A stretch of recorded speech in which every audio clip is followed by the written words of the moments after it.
All right. Peace and blessings, family. Thank you all for joining us. Can everybody hear me all right? Yes, sir.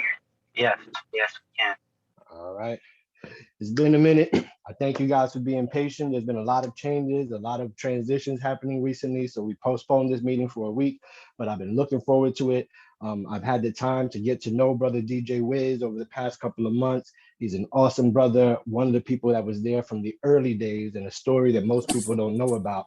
So I've been anxious to get him on the line and have him share that story. And not only because it's his story and the story and experience that he's been through, but it's from a place called Queens, and a place that we know in the early days of hip hop, there was a little beef between the Bronx and Queens and things that went down. But now we're old enough and mature enough to realize that things happen in different places at the same time, and we want to get more into that story. So I'm grateful to have you with us, brother DJ Wiz, formerly of Kid and Play. I mean, you're always going to be part of Kid and Play, but I know you've been your own independent DJ for a long time, and we're going to talk about that story today. So thank you for joining us. It's an honor. My pleasure, brother. How you doing, Zulu? You good? All right, we maintaining, we living, we striving, we still surviving. All Hey, right, and of course, go it's a ahead. pleasure to be here. It's a pleasure to be here. It's our honor. It's our honor. And just you guys haven't met yet. So while I have a moment, I got my brother, my partner, my cousin that started Chosen with me back way back in 1993 on the line. King Ace of Chosen on the line. Thank you for joining us, brother. Always a pleasure to have you. Peace, peace, chosen, peace to all. Thank you for having me.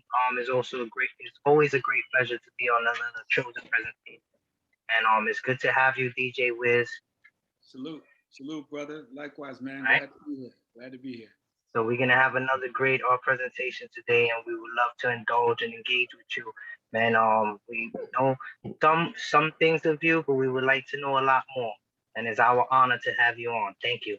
It's a pleasure, man. Thank you. Peace. Thank you so much, All man. right. I'm honored. All right.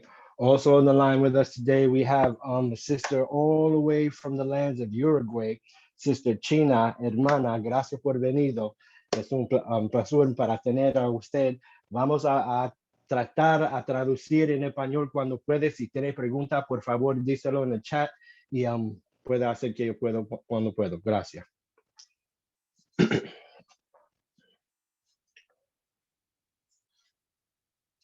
And Zulu Luisa, pleasure to have you here. Thank you for joining us. We've been connecting on Instagram for a minute, so it's a pleasure to have you here to see a little bit about what we're doing.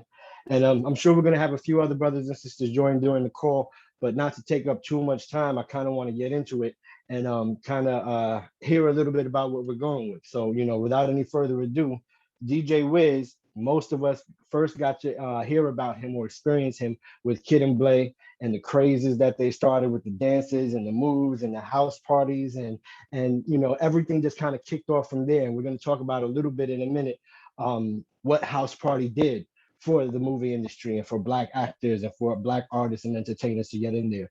But DJ Wiz, your story starts way before that in a place called Queens.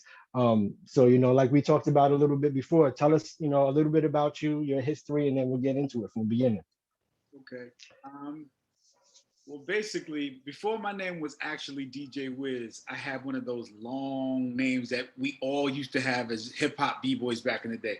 Just like you hear Grandmaster Flash, Grandmaster Melly Mel, Grand Wizard Theodore, or the Incredible this or that. We had to make ourselves sound bigger than life. So my name was the Wizard M.E., which basically is my initials. My real name is Mark Eastman. So everybody had like a D or an E or anything that rhymed with D or E, that was your name. It's like Lil D, Spanky D, or Rock. Everybody has something on the end of their name, like Nikki D, or Master T. You're a master, you're a wizard, you're a grandmaster. You like everything had to sound so big and hype. So that was my name before I shortened it to DJ Wiz. And I really started DJing like 77, 78. I was really young.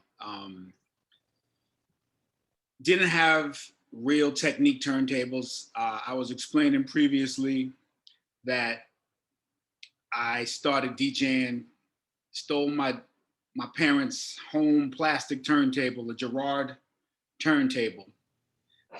I took that. All One right. of my friends took their parents' turntable. And from that point, we took the two turntables, we put them next to each other. And from the RCA jacks outside the turntables, we took one jack and plugged it into a stereo receiver input on the right input and took the other one and put it on the left input.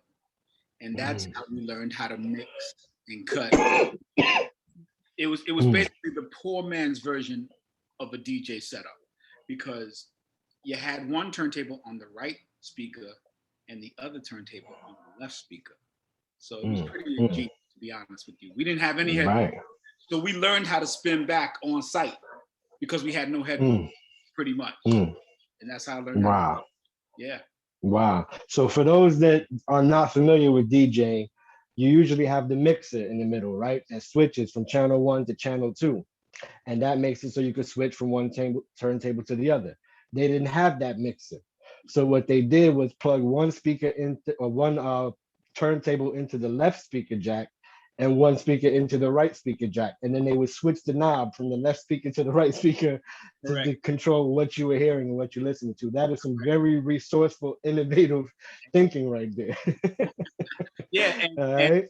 and just like you said, without a mixer, we didn't have the Q headphones. We didn't have a Q. We had to learn on site where the parts of the record were, just visually. We had to learn it, so we had skills early, pretty much.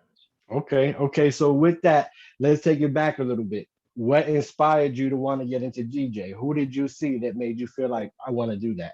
Well, around the way, we had a bunch of mobile DJ crews. Immediately in my neighborhood was and what was that neighborhood?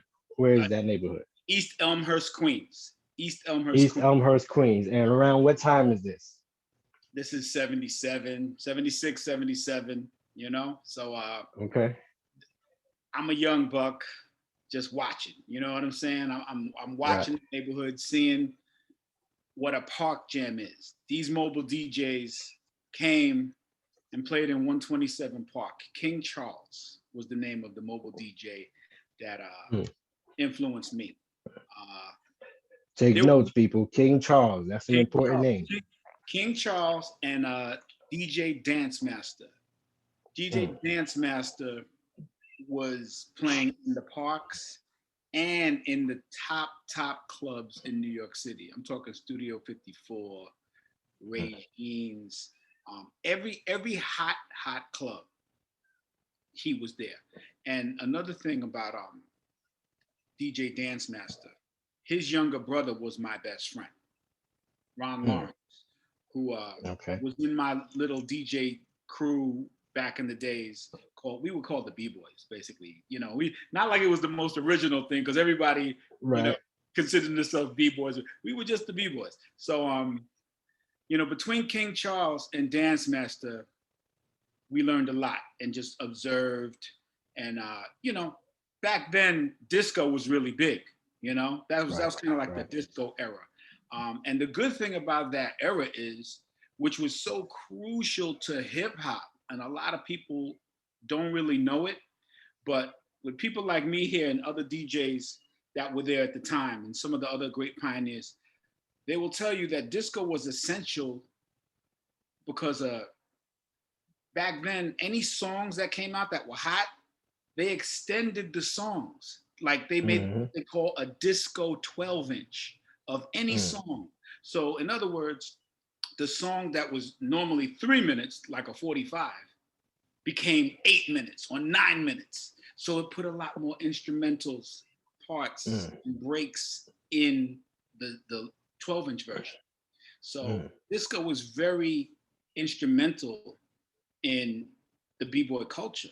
There was a lot of songs that didn't have breaks unless you got the 12-inch version, And that gave the b-boys a chance, that gave the DJs a chance to shine, get that loop back, keep that groove going.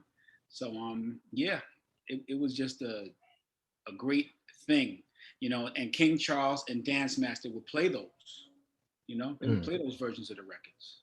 Yeah. All right, all right.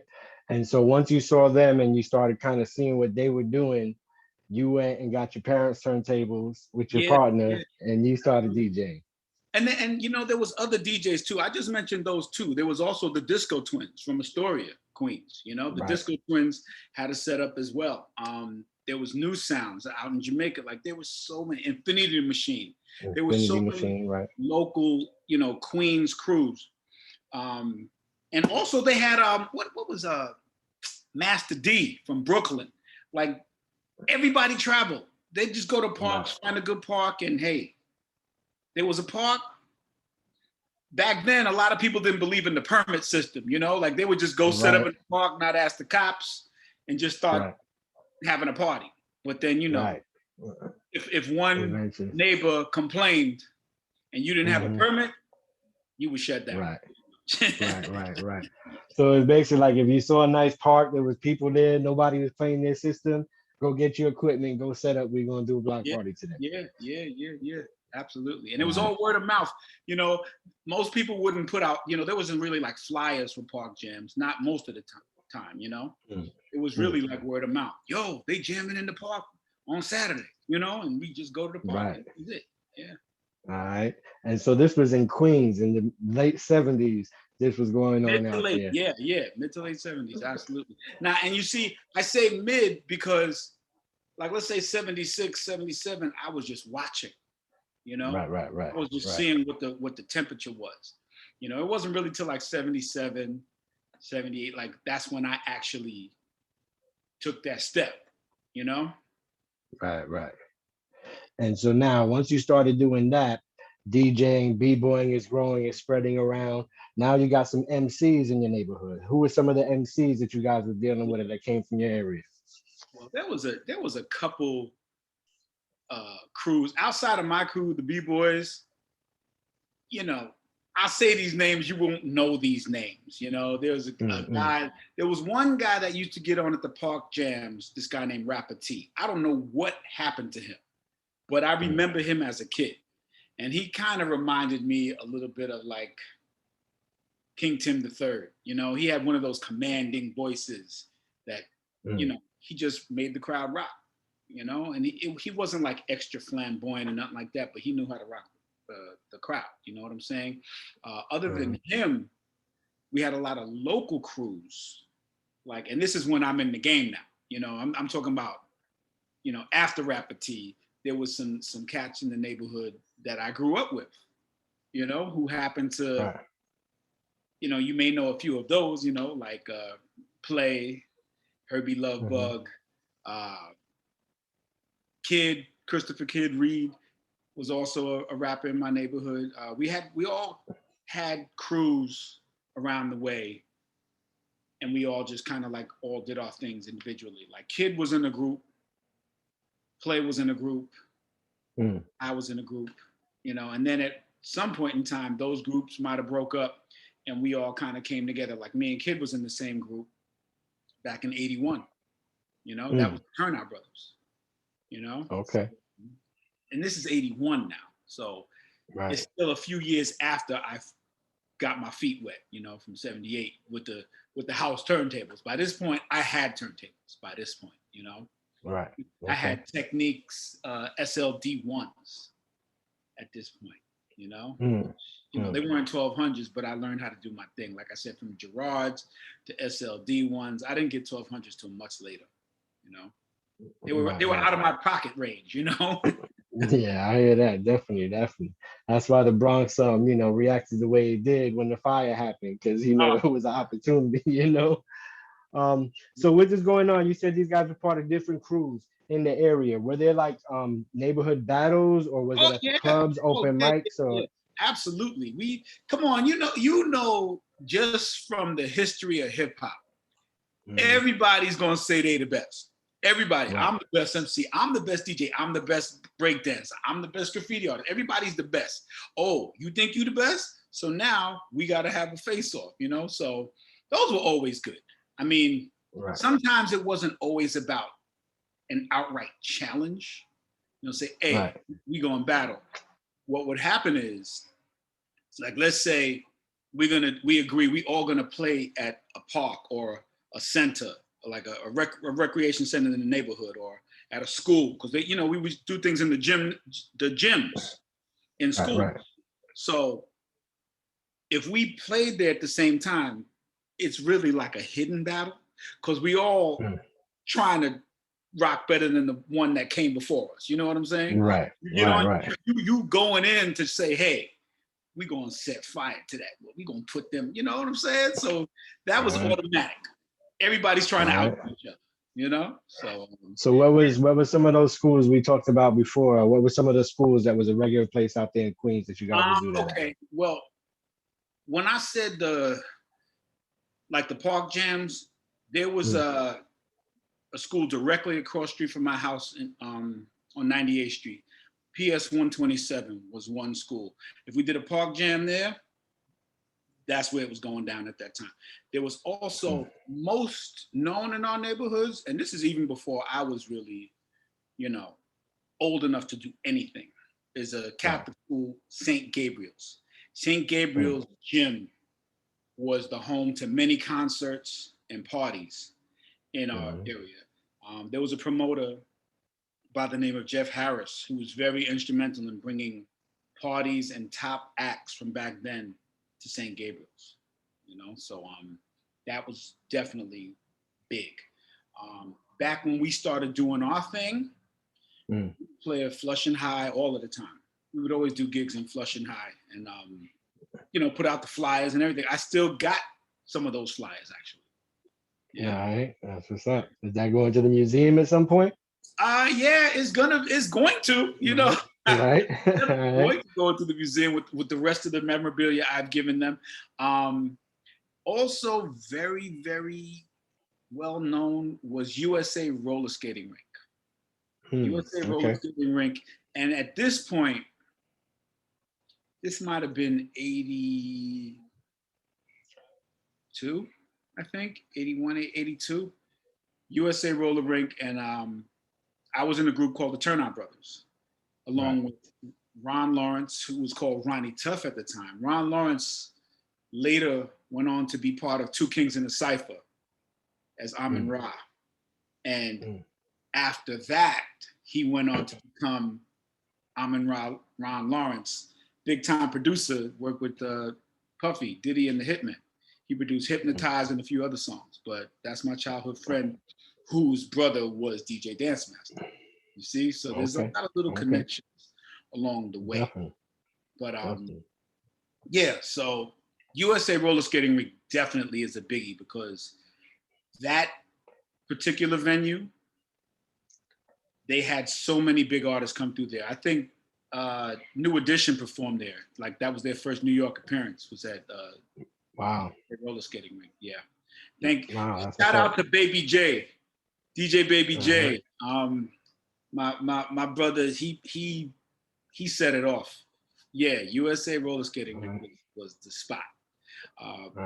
We did a gig there when I was the DJ for the Turnout Brothers. We did a show there with Dr. Rock and the Force MCs before they became the Force MCs, and the world's famous Supreme Team. C Divine, the Mastermind, Just a Lot of Superstar, who were very instrumental in giving us a platform as well, because they had a radio show, and they actually recorded us, the Turnout Brothers, and played it on their radio show. So we kind of had city fame because they played us, you know what I'm saying? But we played there, we played in Brooklyn, we played in Mount Vernon. That's right, the Turnout Brothers, that's right. That's right. Yeah, man. So all right. So then you get through that with the Turnout Brothers. You said Kid was in a certain group, Play was in a certain group. How did the formation of Kid and Play and Wiz come about? How did that happen? Okay, well, yeah, Kid was a Turnout Brother along with Ron and two other rappers, Original B and Clevio. I was the DJ. Play was a Super Lover. He was part of the Super Lovers. That was Play, another rapper named Prince Charm, another rapper named Romeo. You notice the trend here, right? Romeo. Play for Playboy, Prince Charm, Romeo, and Herbie the Love. Herbie Love Bug. Right. Okay. All love themed, all romance themed. And they had a DJ by the name of Quicksilver, who was a beast on the tables. You know, Quicksilver helped Herbie produce a lot of songs. He helped us produce, you know, but he was the Super Lovers DJ. Yeah. Okay. So now again, then you're in the group with Kid and the Turnout Brothers plays over there. Okay, so what happened? How did you guys this connect? is 82, you know, borderline 83. We broke up. The Turnout Brothers broke up. Super Love is still doing their thing, at least for a little while. I think Ron Lawrence went over there and became part of their crew for a minute before they broke up. Kid and Play didn't become Kid and Play until 87. Before that, they formed a group called Celebrity Club. And they had 2 girl rappers with them. They're not around anymore. I forgot their names individually, but they had a group called Celebrity Club, and they made a song called Girls Rule the World.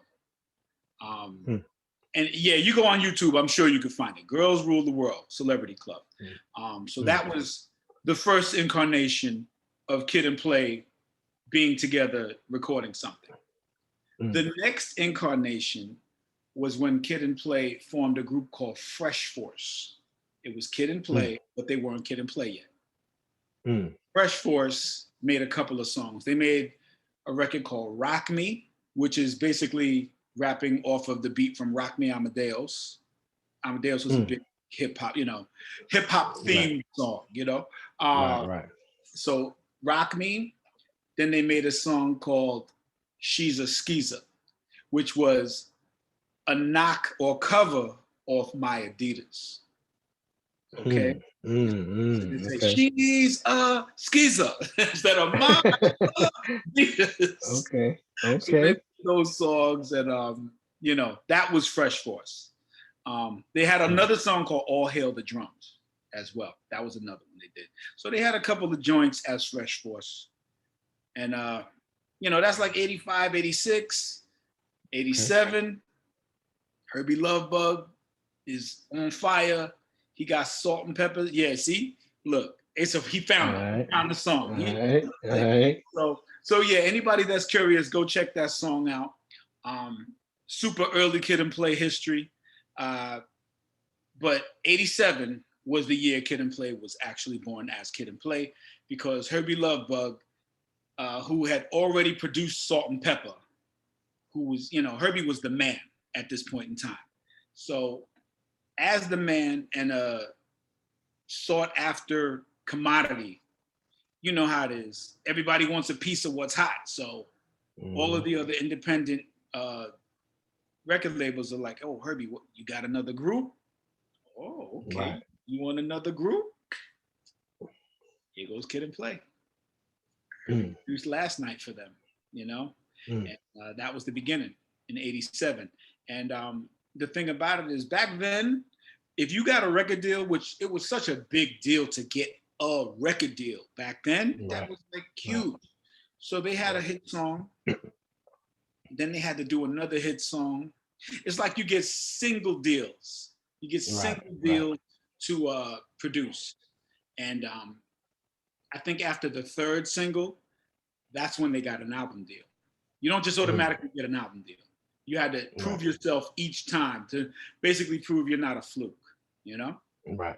Yeah. One hit wonder, that you got some consistency. But that's the history of Kid and Play. Celebrity Club, Fresh Force, Kid and Play. Okay, and that's definitely some history that I bet most of us didn't know about. And so when Kid and Play became Kid and Play, were you their DJ from day one? Well, they didn't have a DJ at first. It's not like they would just say, hey, Wiz is our DJ. Herbie actually suggested that to them. Herbie suggested, y'all should make Wiz y'all DJ. I mean, we all grew up in the same neighborhood, and I didn't have a crew at that time. And they said, yeah, that's a good idea. And that's how I got in, yeah. Okay, and then from there, so now what was what were some of the big singles, the big hits that you were part of, that you went on tour with, that people went crazy for when they heard them?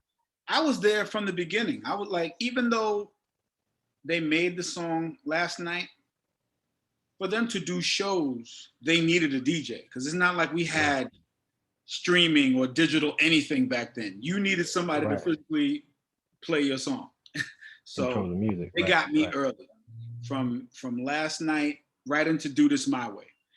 They didn't have a video for Last Night, but Do This My Way was their first video. And I'm in the video for about 3 seconds. You can you gotta look real quick. You'll see me. Right. But yeah, I was there really officially right before Do This My Way. Yeah. Okay, so now I was actually looking online trying to find some videos where we can get a clear shot of DJ Wiz doing his thing in the video. And I see, like you said, a lot of the videos, it's like real quick, cut to the DJ and then back to the dances and everything and whatnot. Mm-hmm. But I happened to come across this video on the Apollo. Oh, was that the one that you were doing on the Apollo with them? I mean, we've done the Apollo so many times, but if it's the one I'm thinking of, I know exactly which one you're talking about. Did I have like a little baby hat top? It was Friends, and you had the hat on. Okay, I know that one too. I think you were jumping around in the background with no shirt on. Yeah. Actually, it was hanging off of me. I was just jumping so hype, it started coming off. So. Yeah, you know what? So real quick, since I'm talking about it, I'm gonna share it so they can see it real quick. Okay. Where we at?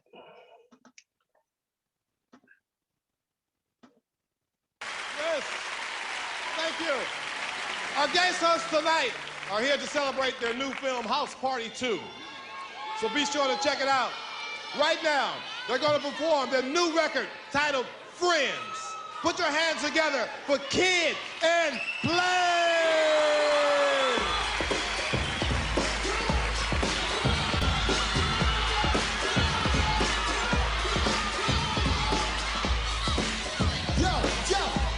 Just funkin' it up. Yo, I heard that. I got the topic. Quicksilver, drop it. Come on, y'all. Cause you know the Kid and Play is just funkin' it up. This is a new cut. It's called Friends, y'all. You know what I'm saying? Woo! I'm talking about the Kid and Play. It's just funkin' it up. All right, Play, hit him with a shot like it. Now I'm the playwright, and I'm bringing this up because we're tight, right? That any diaper brightness in the day and night. Day and night, too hype is gonna make it right. Now when I think about the good times as well as the bad, times we wore froze or whatever the fad, you were always for me as I was for you.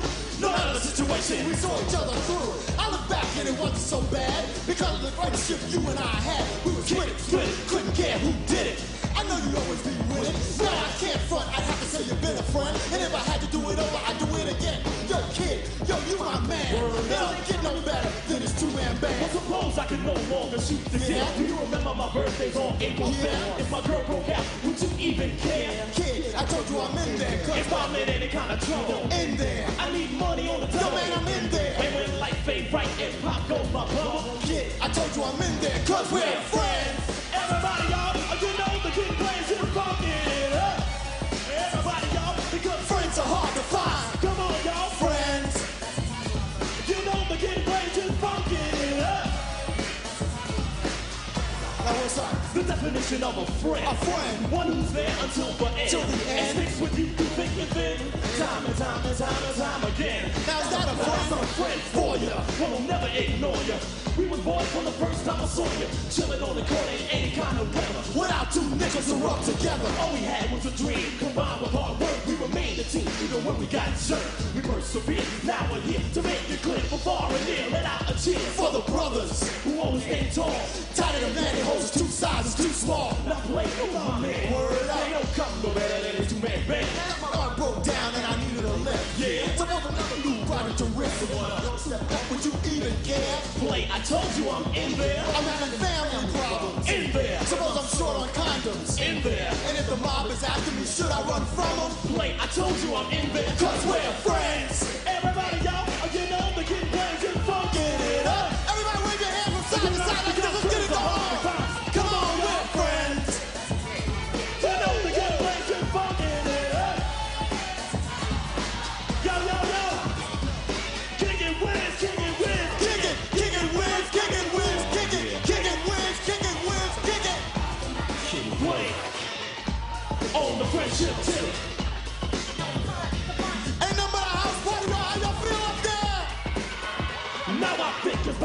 and we start to sum it up. Two young black brothers are coming up, united. Yes, far from divided. Friendship, you should try it. Cause there's only one man I rap with on the radio. Only one man I act with in the movie song. Yo, play, what would I do without you, bro? Slam it, right and exact, no need to worry about that. I definitely got your back, black and in fact by now, y'all should know the song. And if you're in there too, just sing along. What if I needed a loan? In there, yo man, cut off my phone. In there, I need a place that I can call home. Yo man, I'm in there, man, I'm in there. What? Friends, everybody y'all, I get over to the place, funkin' it up. Woo! Because friends are hard to find. Come on, y'all. Friends, funkin' it up.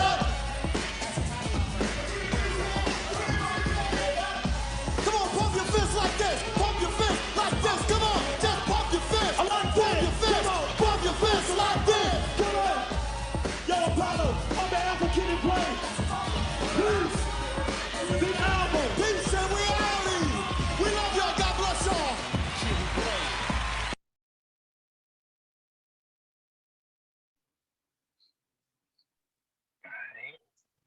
All right, that's a little bit of history right there. We got to see you in action, and Wiz wasn't one of them DJs that just stayed in the background and just cut the records. He was dancing the whole time, doing ad libs, backup, interactive, and it's awesome. It's glad to see it. It's an honor to see, how you participated in it. As I'm watching it, I'm realizing it was sort of like almost like the end of those two eras where dancing incorporated into the show and the DJ being incorporated into the show, it started getting faded out by them. Am I incorrect?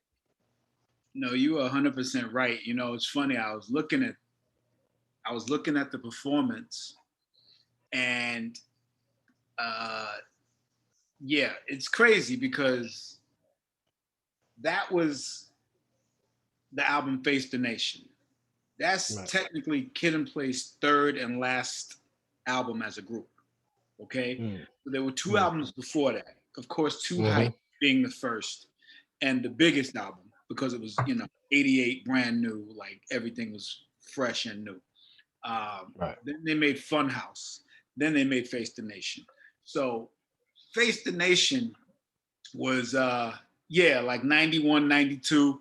That was the era where the whole flavor of hip hop changed. They wasn't really trying to see no dancing after a while. They wasn't trying to see no happiness. People were like, hey, I'm too cool for this.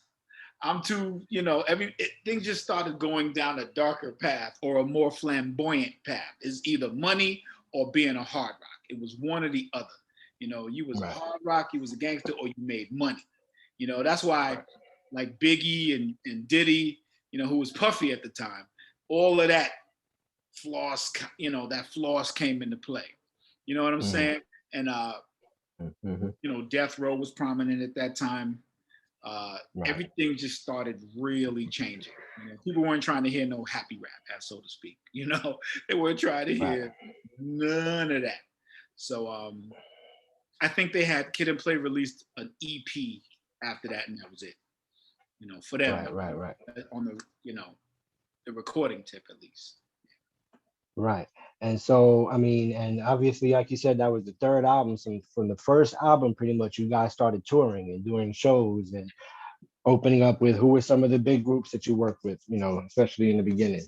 Right. So, I mean, we started touring before the album even came out, to be honest with you. We started touring. We did like a promotional tour. We went overseas to Europe. We did like the entire country of England in like a van. It was like a real We did England, Wales, and we would run into other artists out there.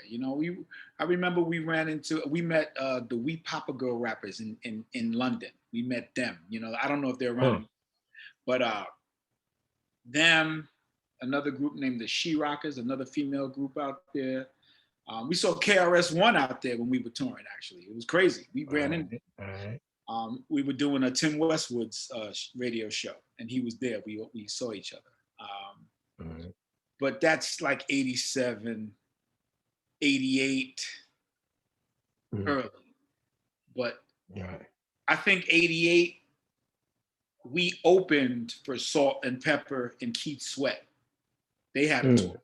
like a manger, Right, right. like the whole country. That was like our first taste. You know, being the fact that Herbie was managing Salt and Pepper at the same time, you know, after producing them and everything, like he said, oh, this is my act. My act is going to open up for my other act, you know, which made logical sense. Yeah, so we got to do like 2 songs or 2.5 songs real quick, early. The arena wasn't packed at the time, you know, because people are still coming in, probably like maybe half full.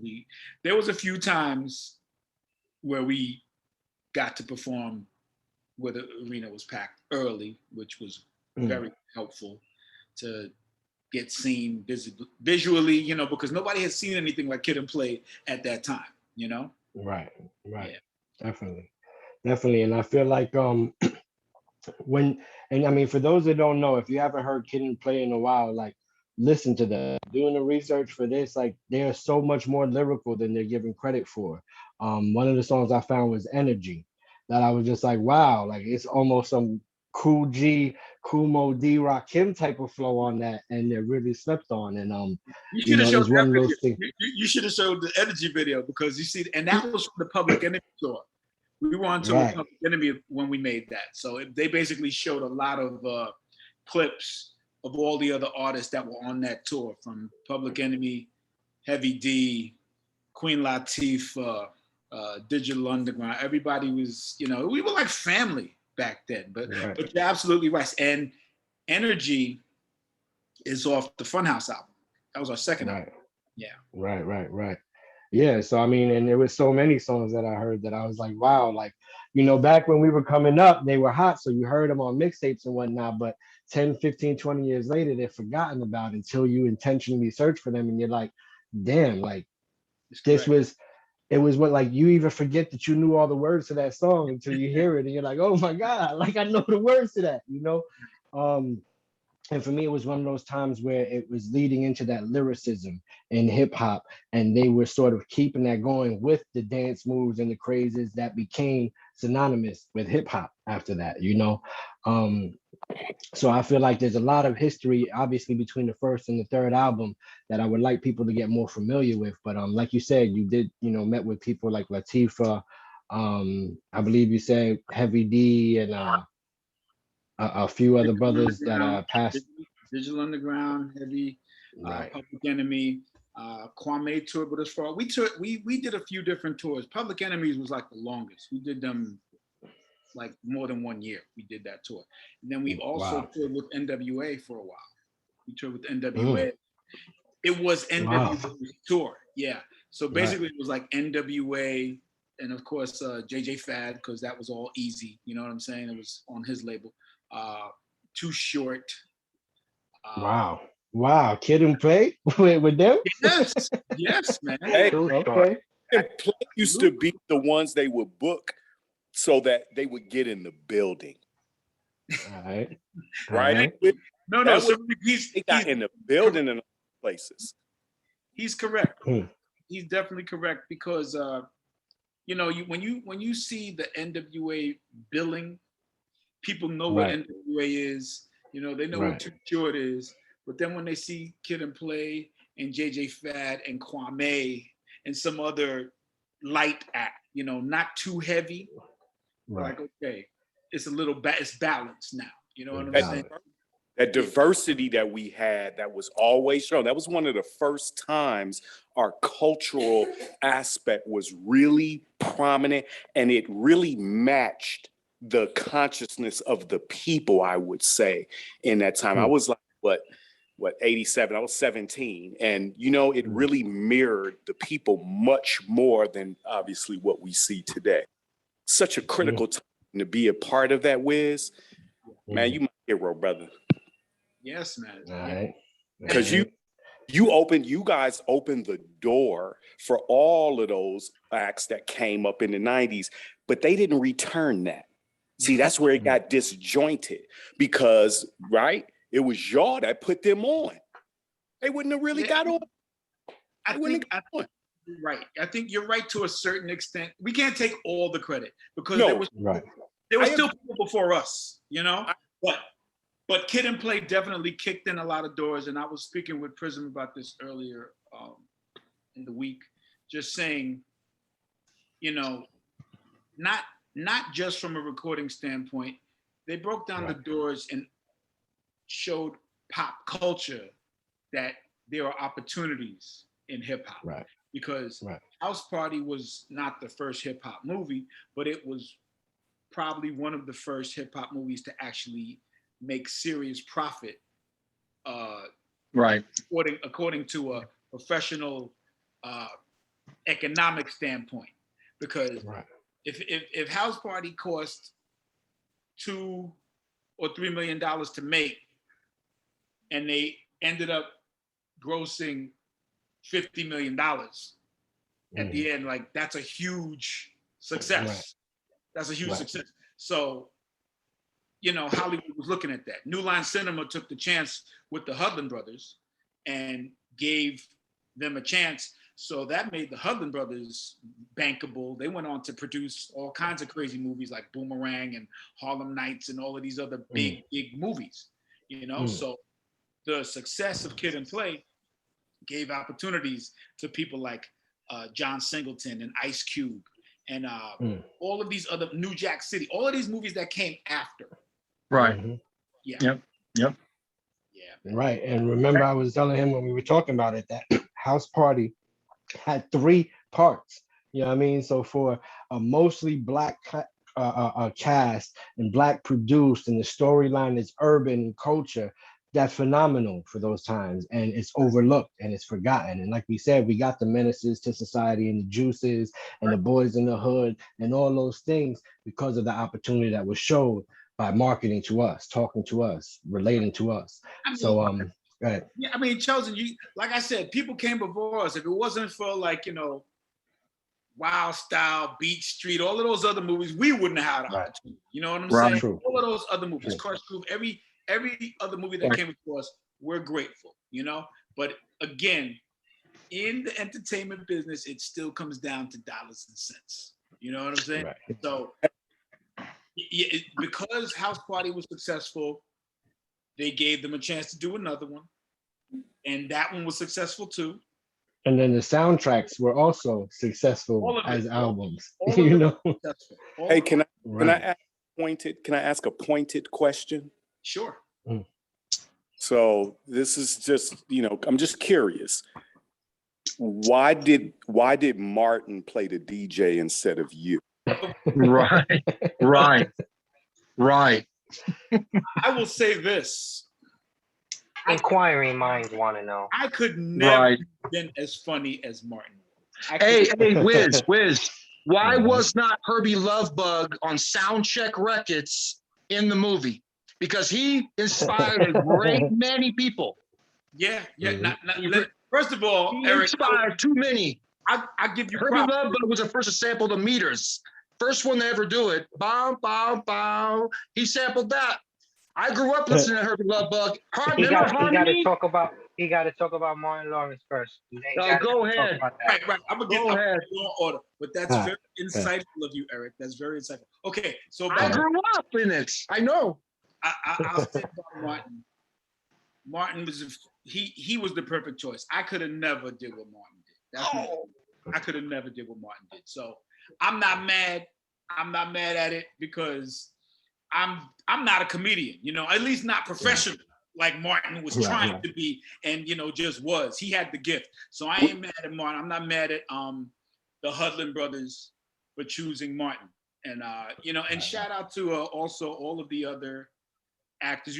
I want to give a big shout out to Groove Be Chill, who were rappers in the movie as well. Right. And they don't get a lot of props either. They need to get props as well because full force even. And I know I obviously you have no reservations. I was just wondering. I was just curious.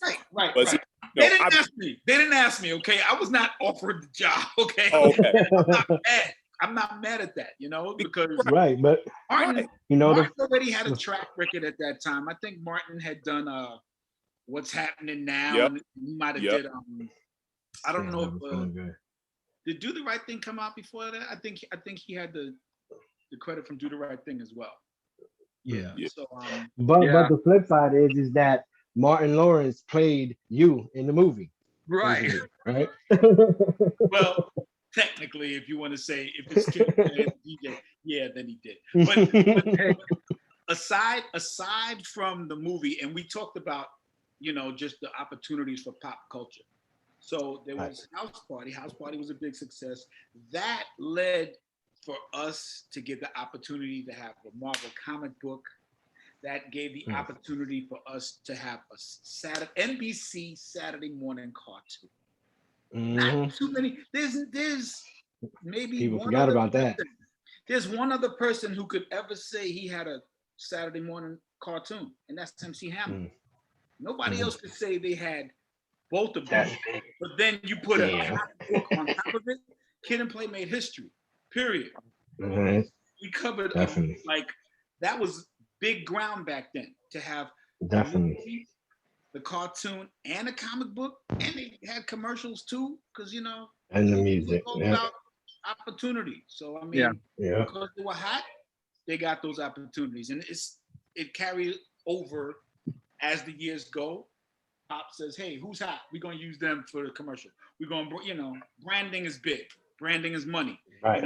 Cross people over to your brand when you see hip hop in it. Definitely. I remember they had started those dance crazes before TikTok and before Instagram. Imagine if they had TikTok and Instagram when they was coming up.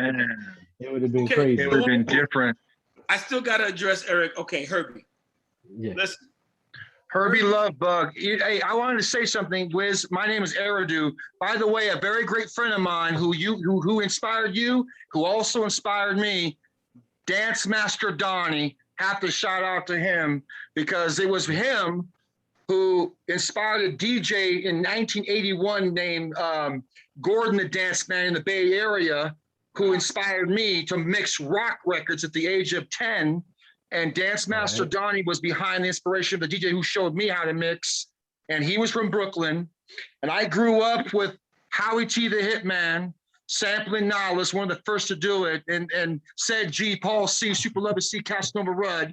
I got all the records.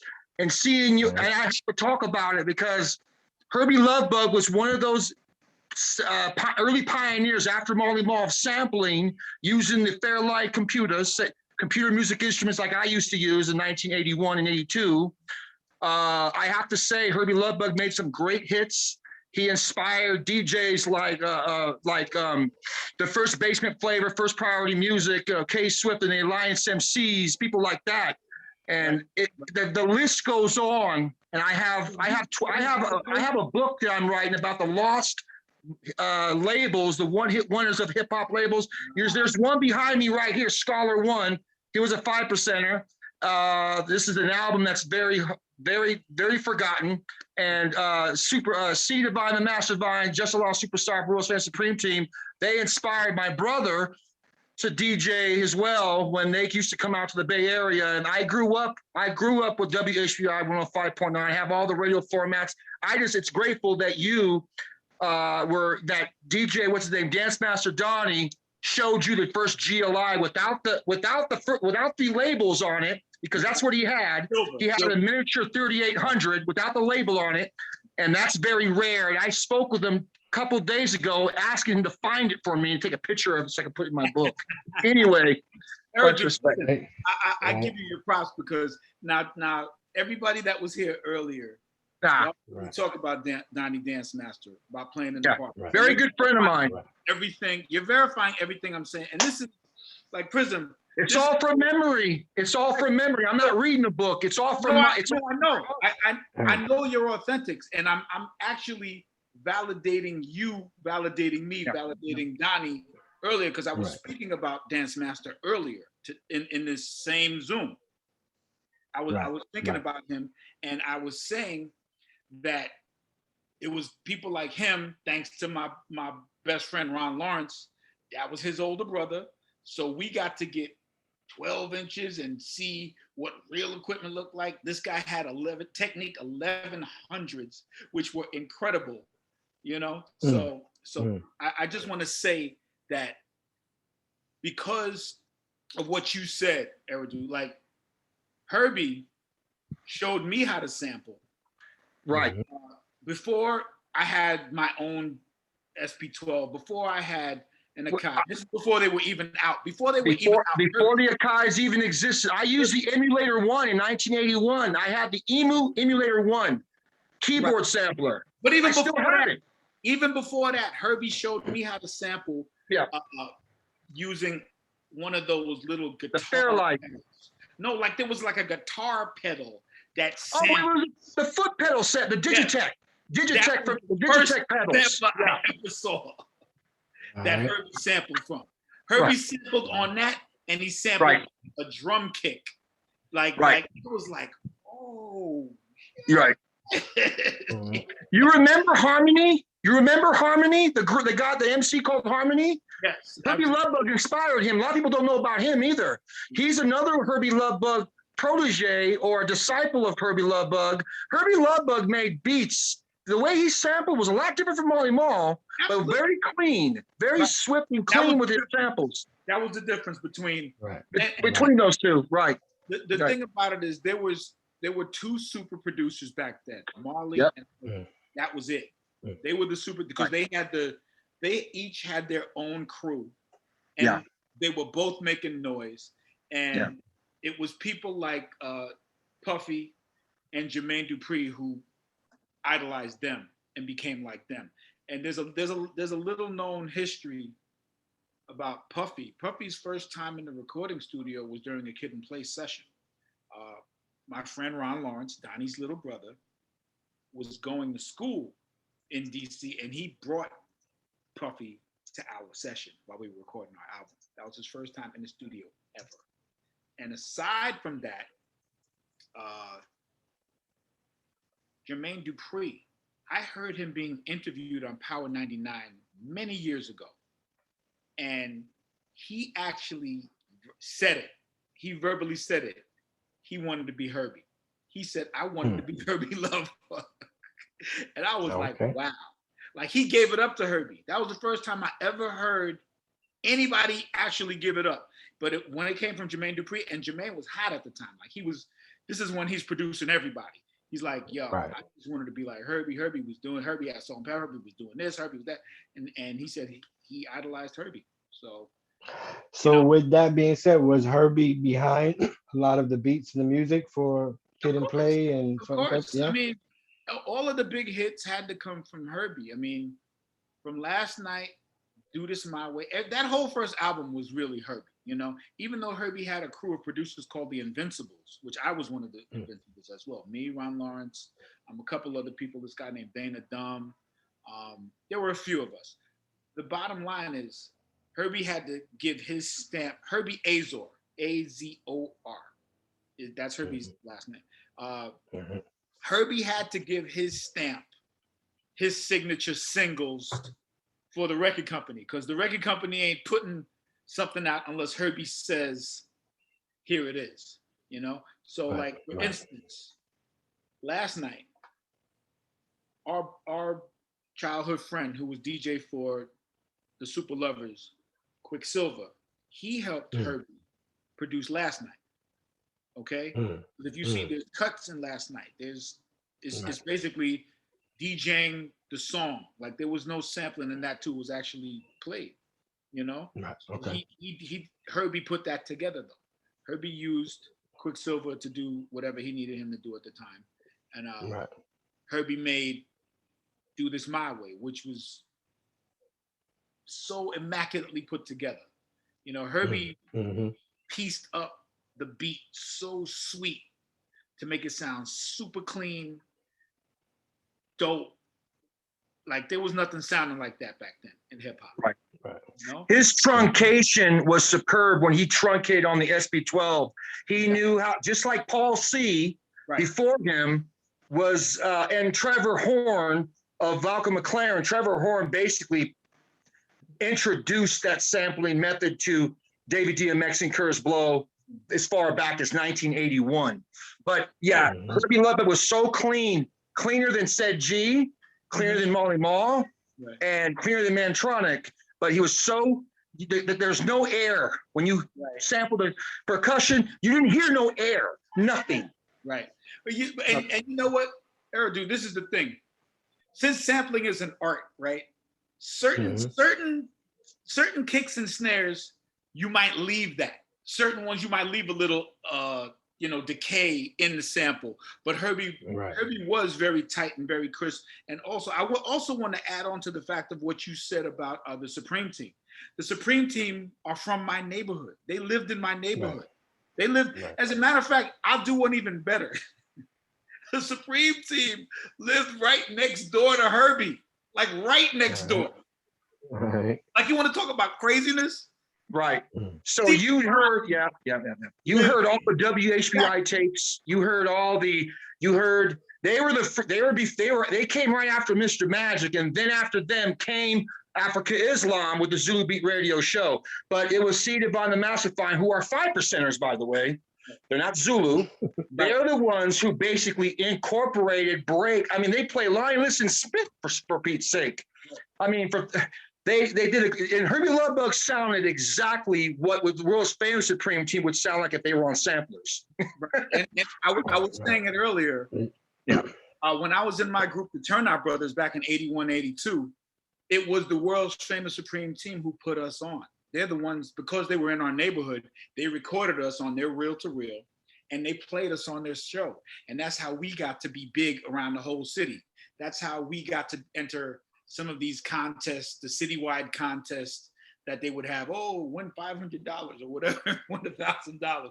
But it was because of the Supreme Team. Right. We did a gig at USA, and we did a gig in Mount Vernon Boys Club. I still have the actual audio of the one from Mount Vernon. Yeah. With the Turnout Brothers and Dr. Rock and the Force MCs. I still have Dr. Rock and the Force MCs. Yeah. You know, the Force MCs, right? Biz would come up to me and beat me in the head for this audio. Like, he's like, I need the tape. I need the tape. Like, because he was singing it to us. He would sing our routines to us. Like, TJ Swan from Juice Crew would do the same thing. You know, what's interesting is that C Divine, the mastermind, Justin, I don't mean to take all your time, but because I can relate to you, I can't relate to too many people because they either don't know or they didn't see it or they did and they read about it. I didn't read no book. It's what you said. They don't know. They weren't there. And it's not their fault. I don't hold nothing against it. It's just I like you and like Prism and like his cousin Acer. I like to talk and I could keep talking like. See, but you know, and the crazy thing is, like, you're saying real stuff because I'm here to validate. Like, you're talking about Dance Master, you're talking about Herbie, you're talking about the Supreme. I know all of these guys from childhood, so it's like, I validated all. You're validating everything I was saying. You know, you're literally validating the history right now. And that's I'm 50 years old. I've been in hip hop for 41 years. That's since 1980 up till now, and seen everything you're talking about develop. Everything from the equipment to technology to DJing to the MC. With something?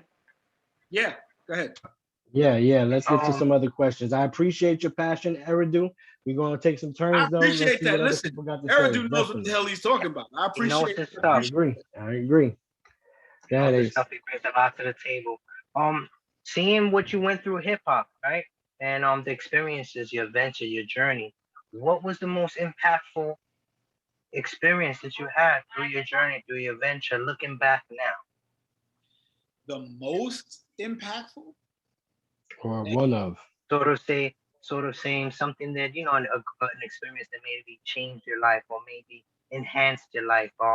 You know, something, an experience that maybe was one of the biggest experiences in the journey. I know your journey hasn't stopped because you're still going, but just maybe something maybe for the youth or for a young adult or someone, you know, that's looking into the hip hop culture or, you know, wanting to go through movies, cartoons, stuff like that. You know what? I think the first time we did like a big TV show, like the Apollo, you know, like Prism played that a clip from the Apollo, right? Right. You know, And that was later. That was on our third album. But earlier, you know, we had TV appearances. Like we did the Apollo when Sinbad was hosting it back in the days. You know what I'm saying? I'm talking about our first album. We actually did a medley. We did a medley with Too Hype and Do This My Way and Getting Funky, all in one performance.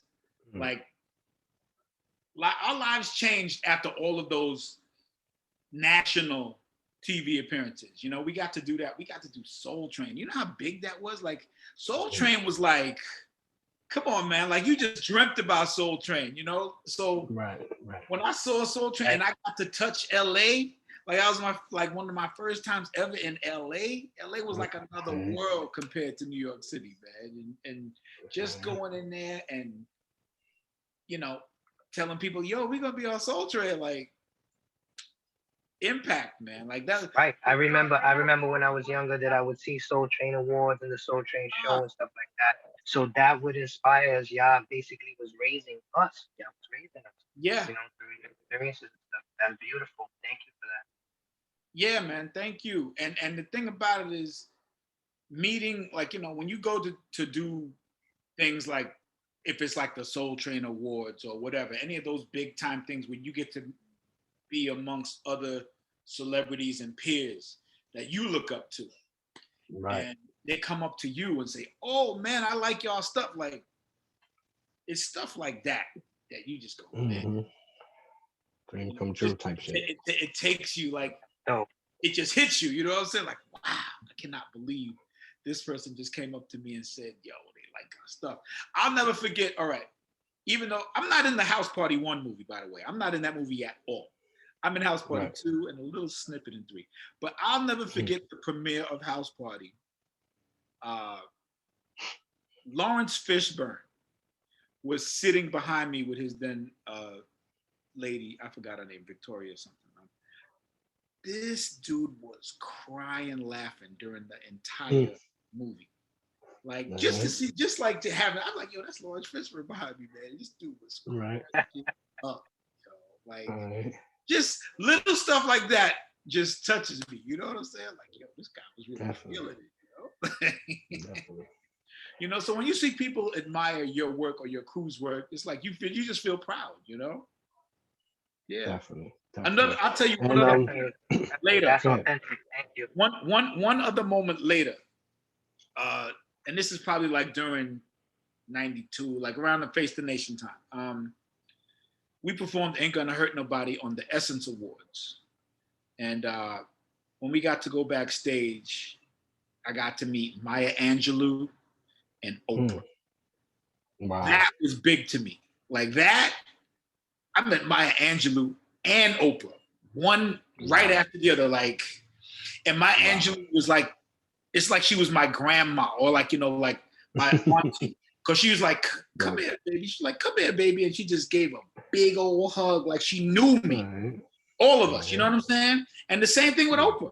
Like, just come here, baby. I was like, wow, like me thinking about it, I'm having like chills. Just think about it. You know what I'm saying? Just same here, brother. Same here. Goosebumps, chills. That's peace. Yeah, man. So stuff like that. You know, love from people, like it's genuine. Like it was genuine, man. I'll never forget how nice she was to us. So. Definitely.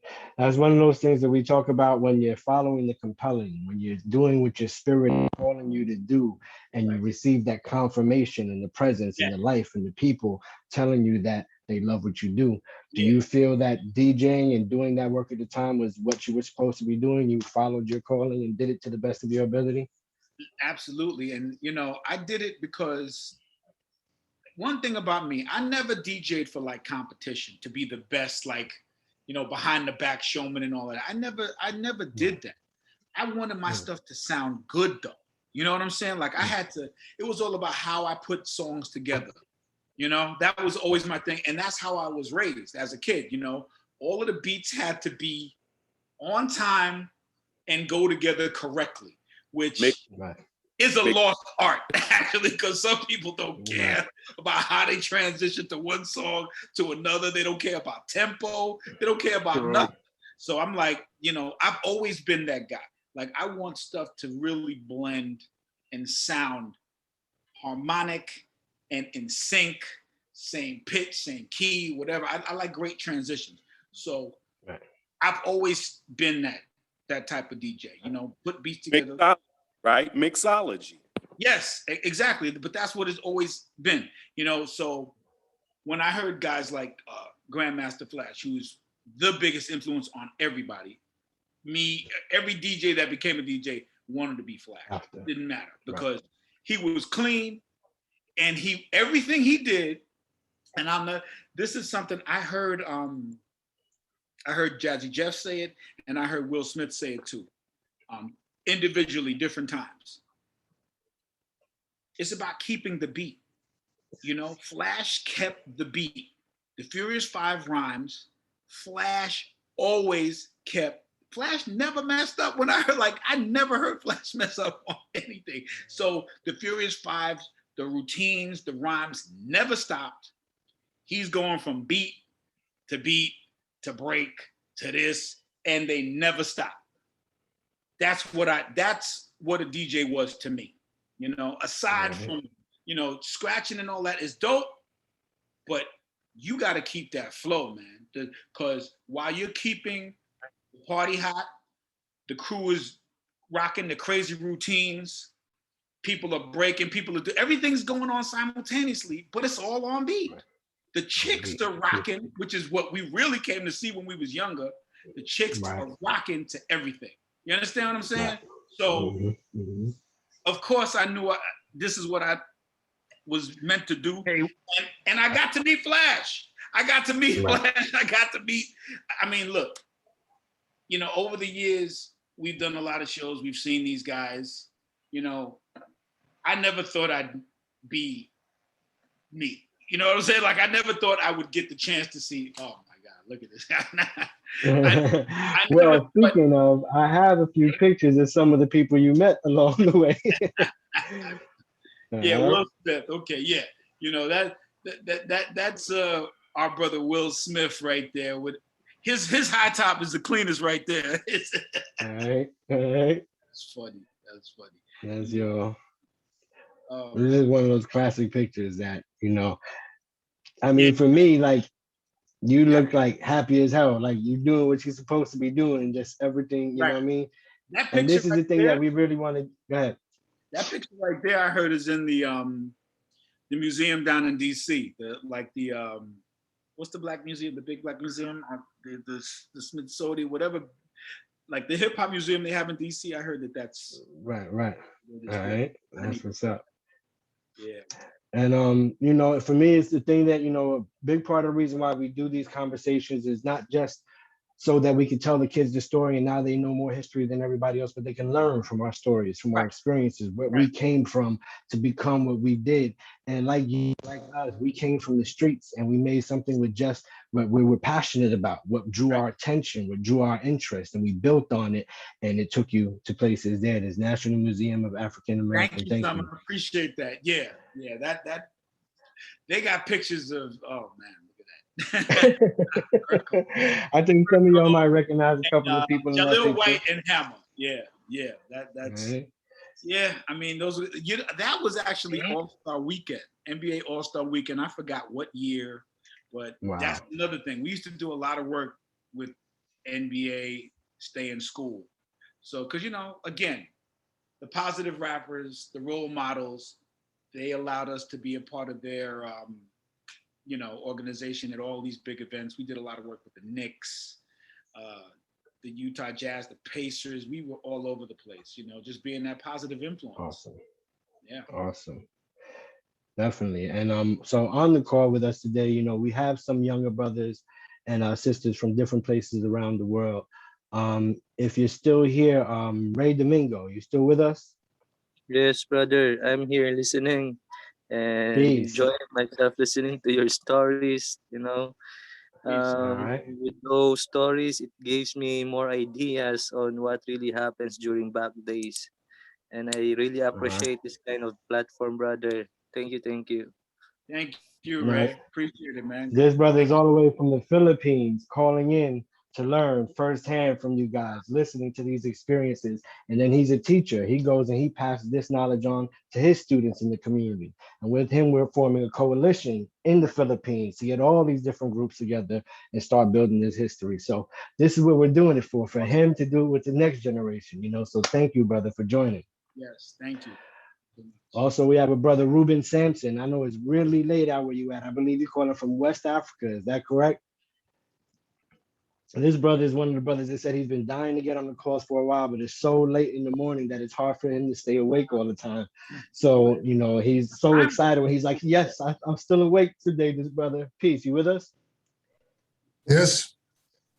Wow. Peace, brother. Thank you for Oh, joining us Ruben. together. I Thank appreciate you your for being presence. with us, brother. Thank you. Thank you for being here.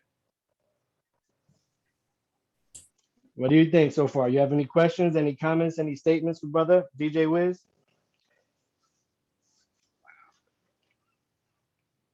Ruben, you still with us? I'm so shocked. Yeah, sure. Yes, Can you yes. Do hear you have me? any questions or comments or statements? No, I'm just taking everything in. Thank you for being here, Excellent. Ruben. I appreciate you, man. What time is it over there? My God. It's like I can't so, even imagine. it's almost 4 a.m. Wow. Thank you so Wow. much for staying with us, man. I really Thank appreciate you. Thank you. Definitely. Okay. We appreciate that very much. And again, this is just the beginning. We want these brothers to be able to tell their stories so we can pass it on, but we can also learn from their trials and tribulations and their experiences, good or bad. You know, there may have been things that happened in the industry to this brother that he can share with us so we can look out for and pass on to the next generation so they know to avoid it. So it's so much bigger than just hip hop. This is about our culture, our people, our livelihoods, and our own stories that we can pass on from generation to generation. So thank you, brother, for taking the time. I always appreciate your presence. And brother Ruben is one of the biggest promoters of what we do online. Like he's always sharing our posts, always sharing our links and our stories and our mostly the conscious ones. And that's what I love when I can meet somebody that loves the consciousness and positivity as much as they love the hip hop. And when you bring those two together, we can reach a generation the way nobody else can. So thank you again. Yeah, thank you. And Zulu Luisa, also calling from a different country. I'm not sure, South America somewhere, is it Brazil? I'm not sure, but thank you. Thank you for joining us. It's been a pleasure to have you on and to build with you online and connect. Again, these are examples of what we do when we connect with these older brothers with their wisdom and their knowledge and their information to pass it on and put it together in a catalog in a library that we can make accessible to the next generation. And once we put it online digitally, it exists there forever. So these are the type of things that we want to start to put together in a way that they can look up DJs and the DJs names will come up. They can look up MCs. They can look up authors. Anything they want to be, they can find somebody in our culture that has done it. And from some cases, from being homeless and struggling to being what they want to be. You know, so thank you to all of you for playing a part and taking the time. Anybody, any questions, statements, comments before we get ready to wrap this up soon? Chaos, I know you're with us. Malik Matthew, thank you for joining, all from different states. And Summer, thank you for joining. Thank you for taking the time. I always appreciate the wisdom of other people to participate and be here. Homegirl, Summer, what's up? All right. And so for me, you know, since, you know, we've gotten to build and connect with each other, you know, I learn each time that we speak a little bit more about you and your history and your culture and I mean, your past and your story. But one thing I felt like we didn't really mention is that a lot of people came from your neighborhood in Queens. And who are some of the names that we might be more familiar with? Some of the MCs or DJs that, like, did you say Cool G or Cool Mo D? So, no, you were right the first time. Cool G Right, Rap okay. is from Right. our immediate neighborhood. And it's pretty crazy because every time I start telling people about who came from this neighborhood, I told my friend and my brother Warrington Hudlin, who's part of the duo, the Hudlin brothers, who produced the House Party movie and Boomerang and all of these good movies. I say, hey, yeah, this neighborhood was something, man. You know, Cool G Rap and DJ Polo, they are from this neighborhood. So that's two right there, legends. Right. DJ Eric B from Eric B and Rakim. That's another. Eric lives 4 blocks from me. I went to school with his younger brother, John, you know, and his brother, Ant Live, God rest his soul, used to be in the industry too as a road manager. You know, he used to manage Kane back in the days. Okay. So Eric B, Kool G Rap, DJ Polo, of course Herbie Lovebug, of course Play, of course Kid, C Divine, the mastermind, lived in this neighborhood. Kwame is another one. So you know, I already got 8 figures up right now. That's eight big figures up. The Skinny Boys. No, the Skinny Boys are from I know. Yeah. Yeah. I was gonna say DJ Polo made one of the dopest records with Molly Mall, named The Terminators. Terminator discs on Snowflake Records, 1986, or 85. I have the promo, I have 2 of them. One of the best records of all time was that one record that Polo and Molly Mall made on Snowflake Records. It was one of the dopest tracks. It came out where you're from, exactly your neighborhood. So these are just the hip hop guys. I mean, there's other people that lived and were part of this neighborhood's history. We have Malcolm X lived on 97th Street, right in this neighborhood. Willie Mays lived in this neighborhood. God bless. Yeah, I heard of where did he lived though? I don't know if it was Dizzy Gillespie. Like we've got celebs from this neighborhood and people, and I didn't know the reason until the other day. I was actually watching the news and somebody said it. People that had a little money and they didn't want to live in Manhattan came right to this neighborhood because it was right across the river from Manhattan, from Harlem. Like, so people had a little money, they had a little space, a little land. They came right over here to East Elmhurst. It's amazing. Yeah. Okay, and then one of the other names that you mentioned to me that I wasn't too familiar with, I believe, was Richard Long. Oh, Richard Long is the guy that created the turntable coffin, and he made these custom speakers that nobody had. Like, Richard Long changed the game. Without Richard Long, like Richard Long, Richard Long used to work for Tom Schwartz and my man Mike Klasko, head engineers of GLI, which I have a patent of the. I have a patent on the history of them. It's given to me now because I'm writing a book on their history.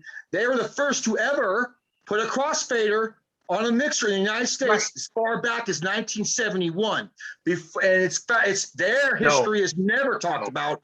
But Richard Long is also he purchased that mixer that Dance Master Donnie has in his picture.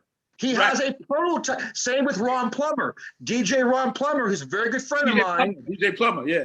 Plummer. That's my very good friend of mine. He is the one that first used the GLI because he worked for Richard Long with Sound Exchange, Harvey Sounds, as far back as 1971. And they're the ones because Richard Long was a genius, but they've had a fallout. GLI had a fallout with him because he went with Bozak.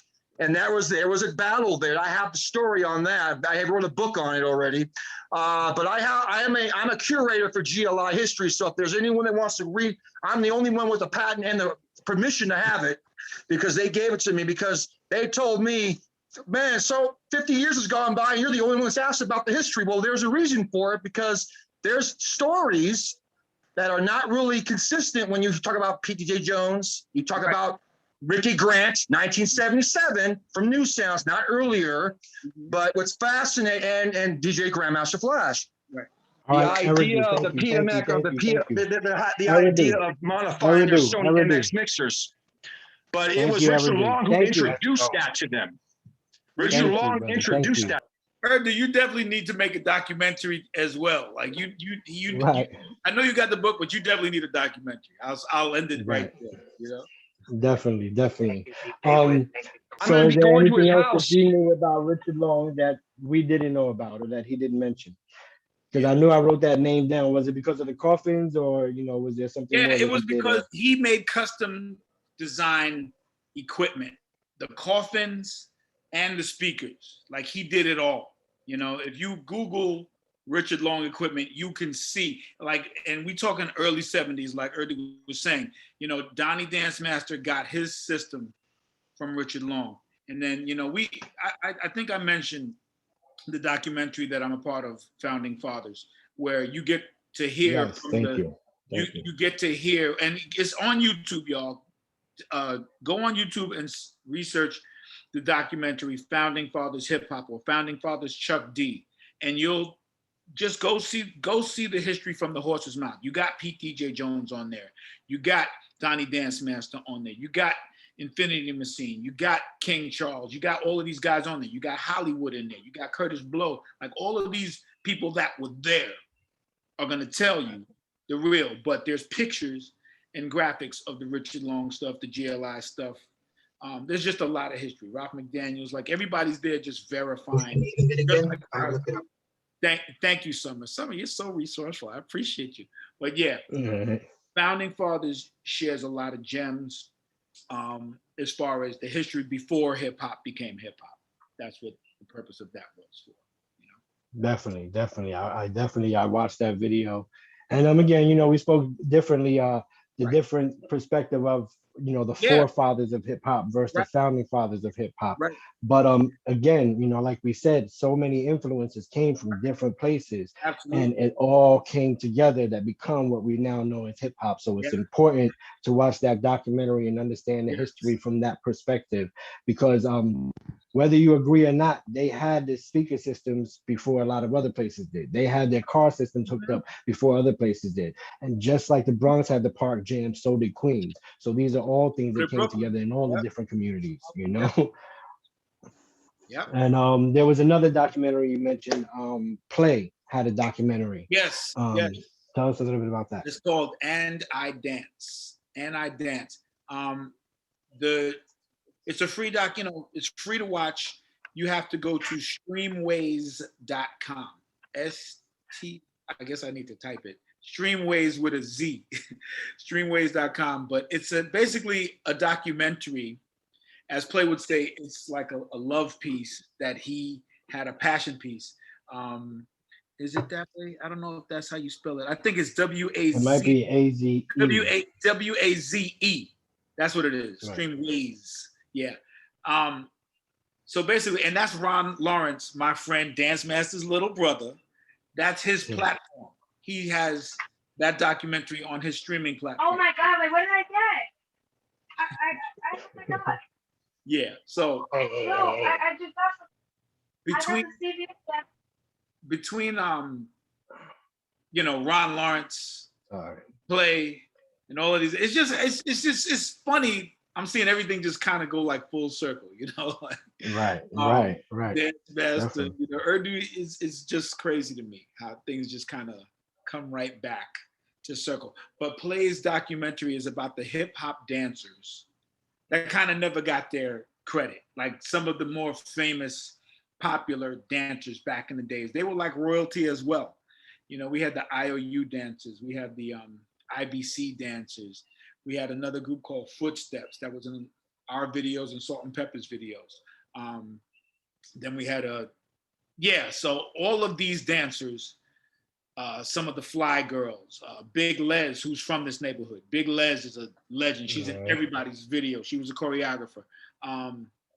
Fly Girl Josie, all of these people are in this documentary. I think Scoob Love is in it.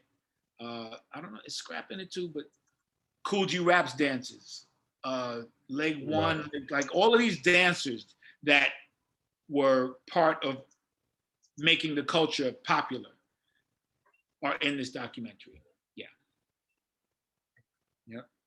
Definitely. Excellent. So now you also said something about, what were you doing recently? The video mix parties in Manhattan? Yeah, back in 2006, I started this party called the Video Mix Party. Yeah, Streamways does have a lot of content on it. I advise everybody to just go check it out. Our cartoon is on there too. The Kid and Play cartoon is up on Streamways. You want to go watch it? Okay. Go watch it. All right. Yeah, and there's a lot of Awesome. guest appearances, by the way, in the Kid and Play cartoon, you know, because we had like live action segments mixed with the cartoon segments. So, you'll see people like Herbie and Salt and Pepper like live as well, as us. It's pretty cool. And also, by the way, I don't know if people are aware that Martin Lawrence, we talked about House Party. He played right. But he did my voice in the cartoon. All right. Martin Lawrence did my voice in the cartoon. So go watch the cartoon, because I have a real funny voice in the cartoon. It's Martin. Okay? All right, that's what's up. Yeah, my man. And speaking of Martin, you said there was some connection between Martin and Tommy Davidson and you guys back in the day. I mean, we were just friends, like Martin and Tommy, they were actually on well, not Tommy, but Martin he has like a little segment on our Funhouse album. We like had in-between snippets, but also they're both starring in our Funhouse video. If you go look at the Funhouse video, Martin and Tommy star in that video along with Kid and Play. It's like a movie. It's pretty cool. Right. There's a lot of guest stars in that video too, because that was the soundtrack that came out when the House Party film came out. That was Kid and Play's second album. They were released simultaneously, Funhouse and the House Party soundtrack. So yeah. But the Video Mix Party, see, I got off track. The Video Mix Party is a party that I started in 2006, basically DJing with music videos. I started it out of passion to help preserve our culture, because, as soon as we passed our era and everything started changing, it's like people forgot about us. People forgot about the golden era of rap. People forgot the high tops. They forgot the dancing. They forgot the boom, but they forgot. So it was a mission of mine to start to remind people, and the Video Mix Party was the best way to do it.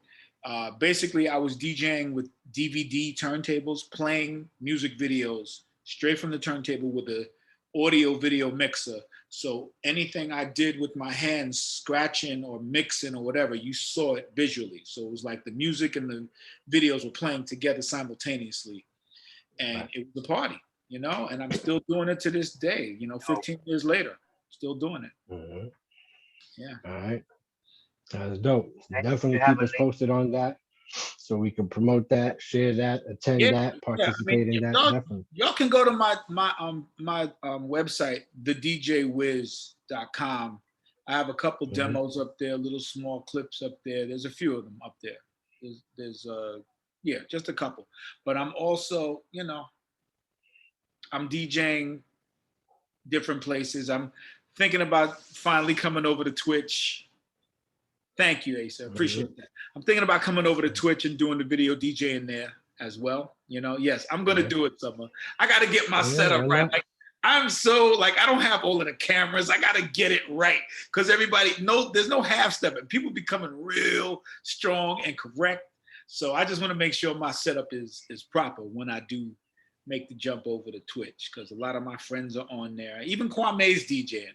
Kwame's DJing on IG and Twitch, along with Questlove and whoever else. Everybody's a DJ now, Yeah, I'm a gamer too, Summer. We gotta connect. We be talking too much about, we really gotta connect. You know what I'm saying? I'm hard. I'm more old school, but I'm coming up to the newer games. I'm an old school guy, but I'm saying. But yeah, again, it's one of those things we all got to learn, and we're trying to share with the younger generation. Let's use technology to promote who you are.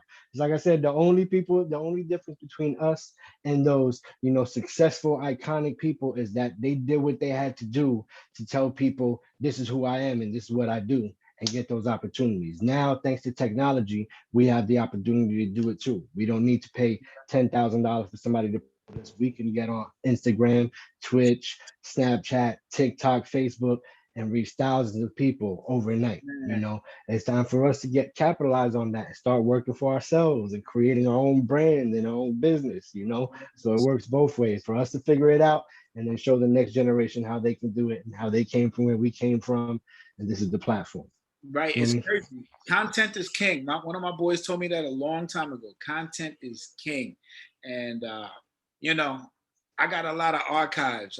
We was talking with Martha, our friend Martha, the other day. You know, I got tour footage from when we was on the road with PE and Digital Underground. You know, stuff with Tupac, stuff with Trouble T. Roy, people who are not here no more. Heavy D. You know, I was looking at some clips, you know, a week or two ago, and I was like, man, I can't believe these people are gone. Shock G, all of these people, and I got, you know, I got archives, you know, and then people got to see this stuff though, you know, people got to see how these people influenced everything, you know, everything. And I always talk about how people really don't know who Tupac really is. You know, that's right. I got a lot of receipts somewhere. People think Tupac was this, you know, like they always look to the bad, crazy side of Tupac. Right. Tupac was a regular guy. He was just cool. He was passionate. He was real. You know what I'm saying? Any joke, and he played around, and you know, it was just after the bad circumstances, you know, he got accused of rape, he got shot, he thought people trying to set him up, and that's kind of like when he changed. But he was just a regular dude, you know. Right. I mean, and like everybody, you know, Pac showed the range of emotions. That's why I said we've never been the type to just be like, oh, there should only be conscious rap. Sometimes you're pissed off. Sometimes you want to break something, but we don't have to express that all the time. That's why I say a big difference between when we were coming up in the 90s and now is that, and somebody mentioned it early on the call, and even, you know, on your tours, there was a range where you had the gangster rap and you had the fun rap and you had the conscious rap and the party rap. And it all played on the radio, you know, and it was back then that we could still call into the radio and say, I want to hear that new Wu-Tang Clan. And then they would play it or they would get it if they didn't have it. Nowadays, we don't have that format. We have the top 30, top 40 rotation for 3 months at a time. And that's all they know. They forget about what happened 2 years ago, let it go 5 years ago or 10 years ago. It's on us to take advantage of these platforms to start to remind them where these influences came from, who their new favorite rapper's favorite rapper was, and why you can hear the influences and how Lil Yachty sound a little bit like Tupac and Tupac sound a little bit like a Melly Mel, and so on and so forth, so they can trace it back and learn all that. Otherwise, you know, and mumble rap or modern rap artists is like what happens when the teacher leaves the classroom and the kids teach themselves how to rap. Today we're supposed to learn about rap, and they go something like this, and they learn it from other little kids how to rap instead of learning from the Rakims and the Kool G Raps and the Kool Moe D's and the Eminems and the, you know, the people that have evolved over time. For us, this is why one of the tools we use, and I don't have it on me today, is the Eras of Rap, where we show by 5-year periods the different eras of how in the beginning we had the Grandmaster Cazes and the Melly Mels, and then after that we had the Run DMCs and the LL Cool J's, and then after that we had the KRSs and Kool G Raps and Rakims, and then after that we had the Eminems and the Cannabises, and it evolved as time went on. But they don't see that if every time we say history they think of Melly Mel and they miss everything in between. They don't see how it evolved from that to the Little Yachty's and the Little Waynes and the Little Babies now, and how we need to keep that current. You know, so for me, it's one of these things where now when they hear you talk, and I'm gonna play the Energy video here now, because even then they were carrying on what Kool G and Rakim were doing, and where we thought hip hop would go when we had Cannabis and Punisher in the late 90s, and thinking that that's where it was going. And because we couldn't call into the radio stations anymore, we couldn't influence what was happening, the program directors took over and decided this is what's going to sell. We no longer have that variety. Even though the variety is still being made all over the world, we don't hear that on the radio. So it's on us to try to create these platforms, even if it's a video show or, you know, a radio show or a podcast, where we can even mix and blend the new artists with the old beats, or the old artists with the new beats, and show that, you know, that emergence and that evolution of it. It's on us, and this is why we're doing what we're doing, connecting with people like you to make sure that we have the information from all different perspectives. And we might not get them all, but hell, we want to get as much as we can, you know, to the point that Philippines is going to be telling us about their history and their evolution and their culture, and your story becomes part of that, because now they learn the aspect of DJing and performance and dance that they didn't know until they learned it from you, you know. So with that, let me go ahead and throw this video on because I found a few different videos and lyrically, this is one that stood out to me, and it was one where I think you make a flash appearance in it a couple of times, right? Yeah, Is this the one? Yeah. I give a couple of seconds in there. I mean, just to see it because it gives you a little taste of the road going on in it, you know? Right. Yeah, that's it. Seal for hungry brats and crops in the field. Big to find time to leave me loose. Okay, let's go.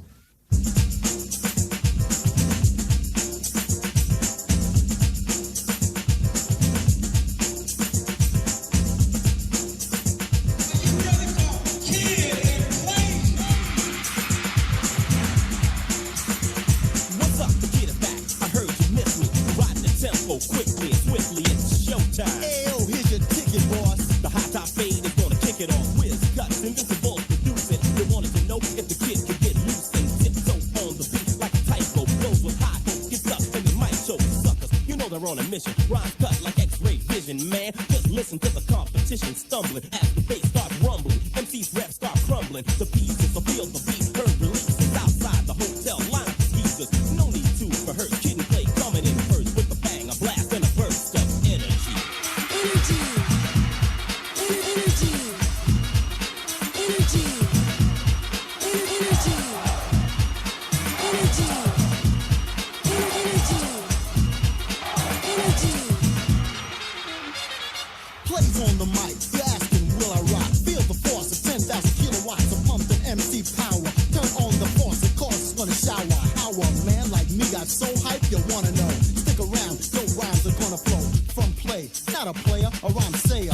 May I? No, I'm the mayor. Ready to use your rep as a doormat. Unless you get hip to the kid and play format. It's intricate and it will hit a new height. Then you find out why we're just too hype and just right for each and every occasion. When I step to the stage and drop wise words, don't play a brother close. In the meantime, here's another dose of energy. Energy. Energy. Energy. Energy. Energy. Energy. Energy.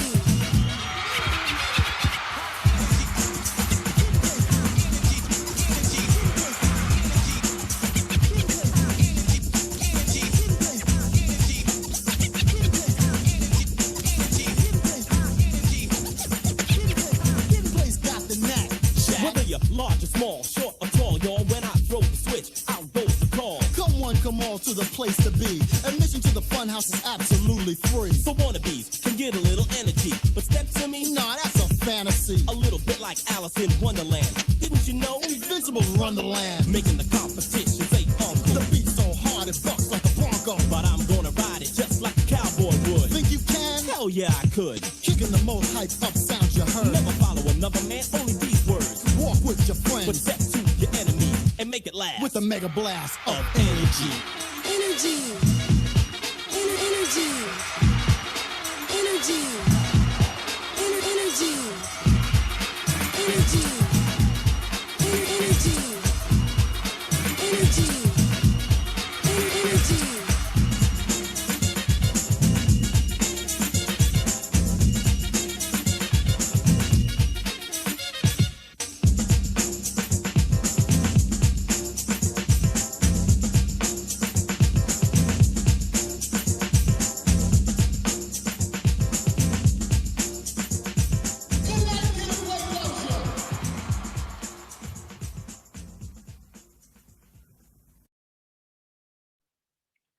Yeah, I think that sums it up. Like that was Yeah, they like, are hard.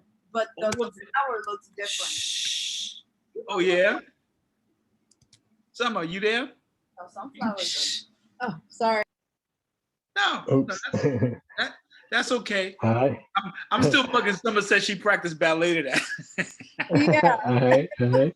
That's crazy. That's what's up. It was always like the tempo of the Kid and Play songs. I started studying, I was born in 77. So I started ballet when I was 3. So I danced up until my 20s. And I grew up in this, that's my loud daughter in the back. I'm really sorry.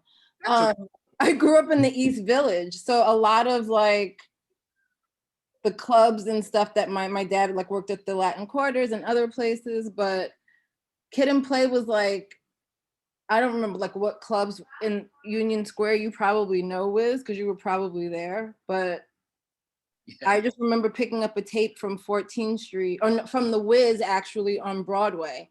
And that's when I first heard Kid and Play, and I would practice my ballet turns because the tempo was perfect. And like your ballet jumps like that, you know what I mean? So. Awesome. Right. Fun fact. That's what's up. Awesome. See, it's cross-cultural. Kid and Play.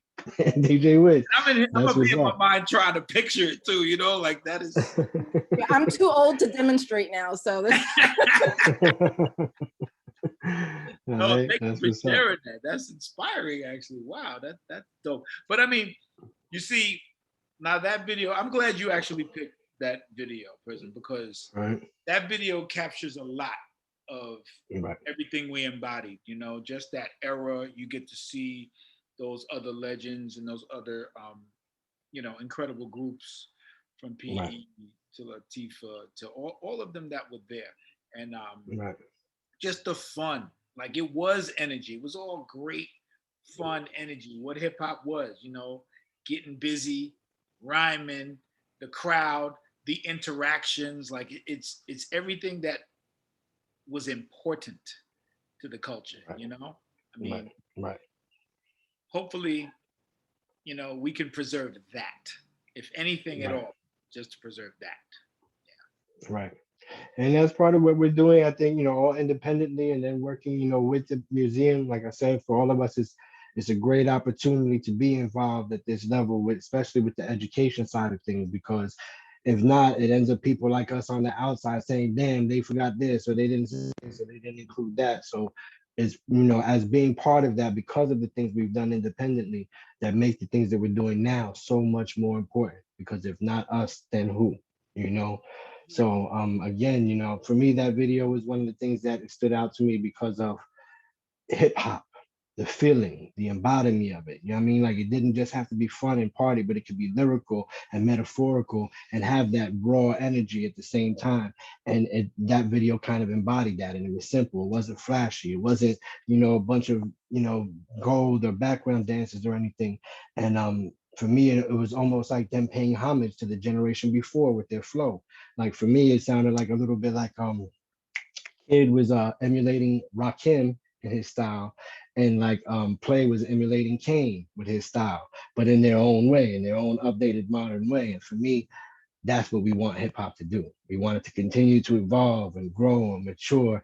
And, you know, even some of these rappers now where they don't realize they have a flow that's almost like that, but they're following the trend, so they don't know until we teach them the other rhythms and cadences and, you know, counts and, you know, the 1E and the 2E and the in-between lyrics and metrics, so that way they can understand how to write lyrics and punchlines and metaphors and you know, things that relate to them personally on an emotion level, instead of just following, again, the one genre of radio rap that we hear. Like most times I tell these kids, what you hear on the radio is not hip hop, it's radio rap.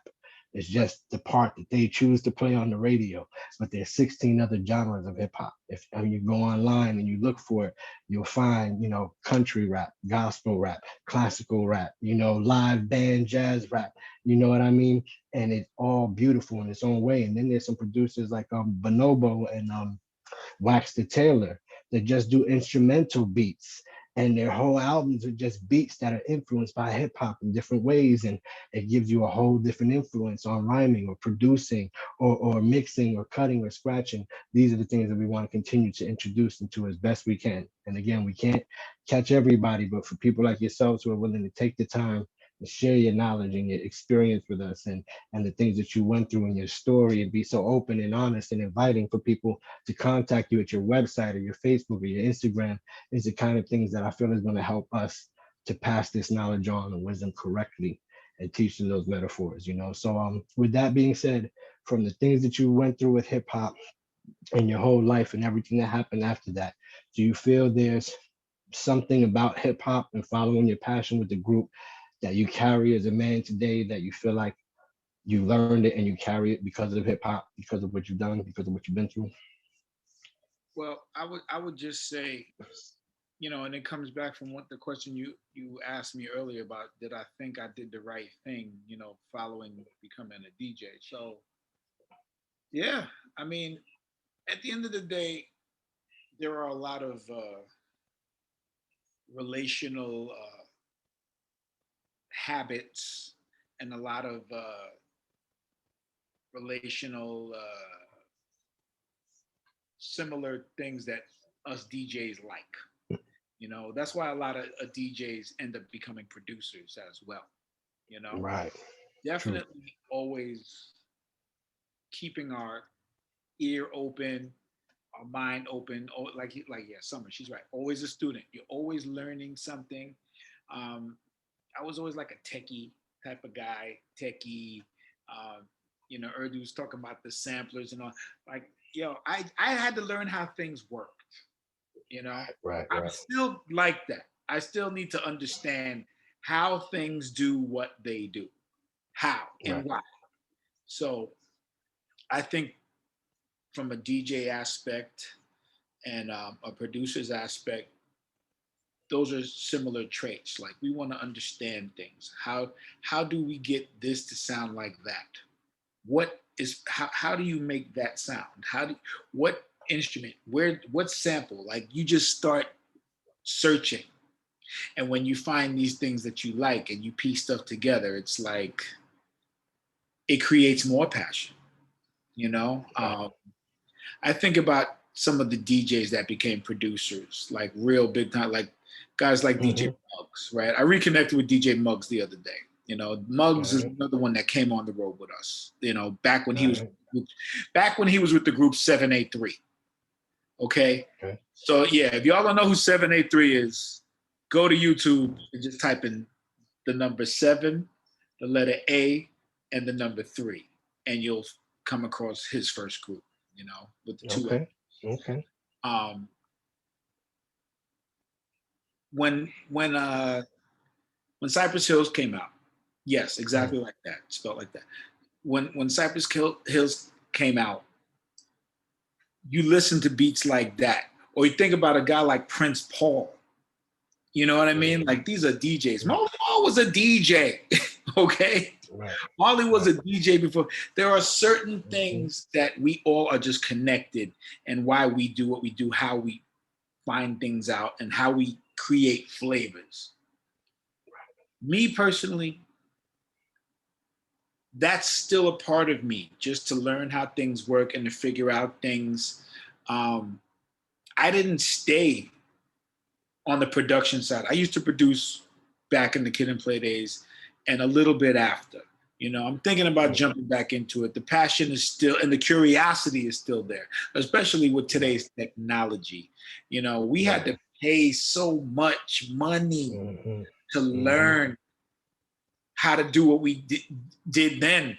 You know, where now, you know, you can do beats on the daggone phone. You know, it's crazy. It's crazy what the technology has put in our fingertips, the power we have now compared to when I was younger, you know?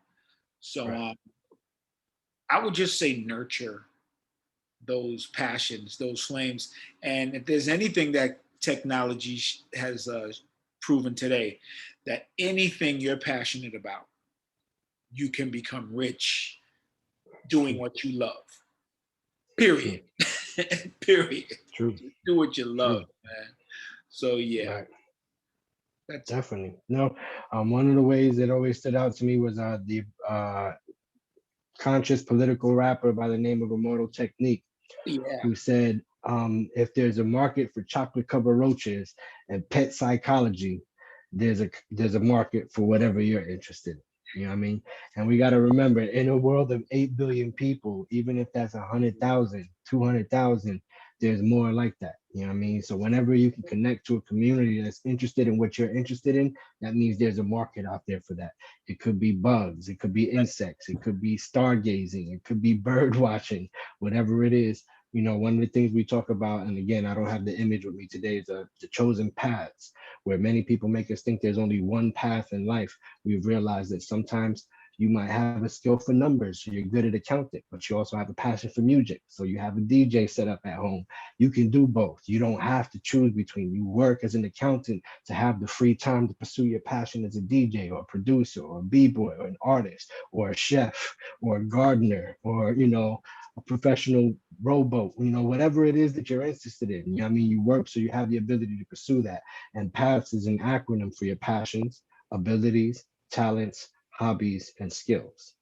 Right. So when you start to be able to identify that, and we teach, that's what our pioneers did, our icons did. They figured out what their passions were. I have the ability to do this. I have a talent for putting music together the way nobody else did. I do it in my spare time like a hobby, but I got skills in it that nobody else got. When they put that together, they became the Cool Herc and the Herculoids, or Flash and the Furious Five, or Funky 4+1, and everybody that came from there, CL Smooth and Run DMC and so on and so forth, because they followed that. What is the passion? What is the ability? So we want to use hip hop not just to say this is how you become a rapper or a DJ or a graffiti artist, but this is how you use these same things to becoming a chef or owning your own catering company or getting your own grocery store, but you run it with these passions, these virtues that we learned through hip hop, these stories that showed us they came from where we came from, so we can do it too. And it doesn't always have to be famous and rich and famous. It's your passion, your interest, what makes you feel good, and the skills that you have that you can use to earn an income. Sometimes that's not the thing that's going to make you famous, but that's the thing that's going to pay your bills so you can pursue your passion on your part-time, in your spare time, and take time off work to go travel and write a book about it if you want, whatever it is. So again, this is an introduction to a little bit from a place called Queens. There's so much more. That's why we're not going to say this is Queens hip hop history, but this is part of what was going on from Elmhurst, Queens, the people that came from there, the way they evolved from the same places we came from to become the people that we've heard about and etched their places in history and the culture, and didn't just do it to become rich and famous, but they influenced the culture with the things that they did because they loved it, because they were passionate about it, because they wanted to do it in a way that sounded like nobody else, you know? So thank you for being a part of that. Thank you for continuing your work, and thank you for being part of the future of how we pass this on and we share it with the next generation in every way that you do what you do. And we ain't done yet. This is just the beginning. This is an introduction not only to you, to the Chosen Networks family, but the Chosen Networks family to you. These are people we're connecting with around the world. This is just a handful, you know? So the more and more we do this, the more and more we can connect and make these stories and this knowledge more prevalent and more regular part of communication and conversation, you know? So it's not those things you're just spoken about once a year on the anniversary or Hip Hop Appreciation Week, but throughout the year. And then people leave here and have conversation with other people about it. I love So yeah. It's a pleasure. It was a pleasure. I'm honored to be on with such passionate people about our culture and just our history and our legacy. They're all important, and you know, I hear it just talking to all of you, and I'm touched, and I'm happy, and I'm grateful right now. So thank you. Thank you. Right. Thank you, Been a brother. Thank pleasure. you, DJ Wiz. It's an honor and a pleasure to have you. Chosen is an acronym for children having opportunities to satisfy every need. And we felt that we just need to gather chosens around the world, not because we chose you, but, you know, God chose you and you choose yourself. And, you know, and then we have to pass this on, you know, for generations to come, for generational wealth and a lot of other things. All right. Usually I find a quote. That acronym, man. That's dope. I didn't know that's what it stood for. That's incredible. Yeah, so from day one, that was the first acronym that we built our group on, making sure that children have the opportunities to satisfy every need. Even if us, when we started it, we were 15, 16 years old, we were making sure that the kids in our community had something to do after school that wasn't going to get them killed, had a group to come and learn knowledge, had an event to look forward to, had a means of learning how to raise funds other than selling drugs. And these were the things that we built in the foundation of what we do, and why one of the reasons why it became an independent organization that worked with schools and, you know, councilmen and assemblymen and police athletic leagues and, you know, the Temple of Hip Hop and so many other. But it was built on that foundation. What we do is not just to keep circulating it amongst our 30, 40, and 50-year-old selves, but to put it together in a way that we can pass on to the 30s and the 20s and the teens. So yeah, thank you for mentioning that, Asa. Wow. Definitely, definitely. And you know, like he said, chosen is just being who you were born to be, being your best every day at everything you do and following your passions. So finding a way to get compensated for your passions eventually when you build a good, successful foundation for your personal cipher and you know your other ciphers and stuff.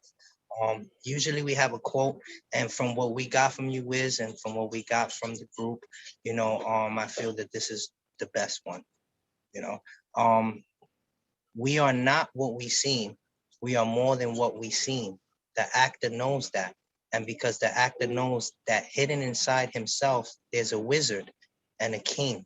He also knows that when he's playing himself in his day-to-day life, he's playing a part.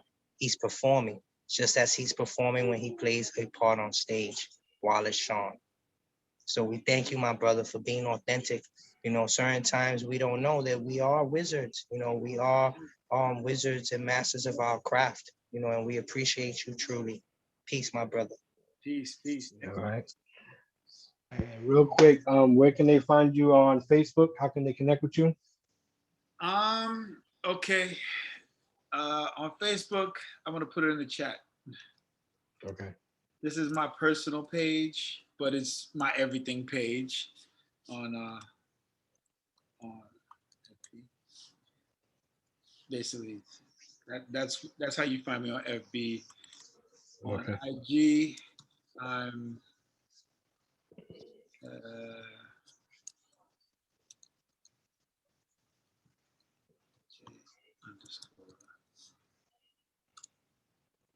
and of course,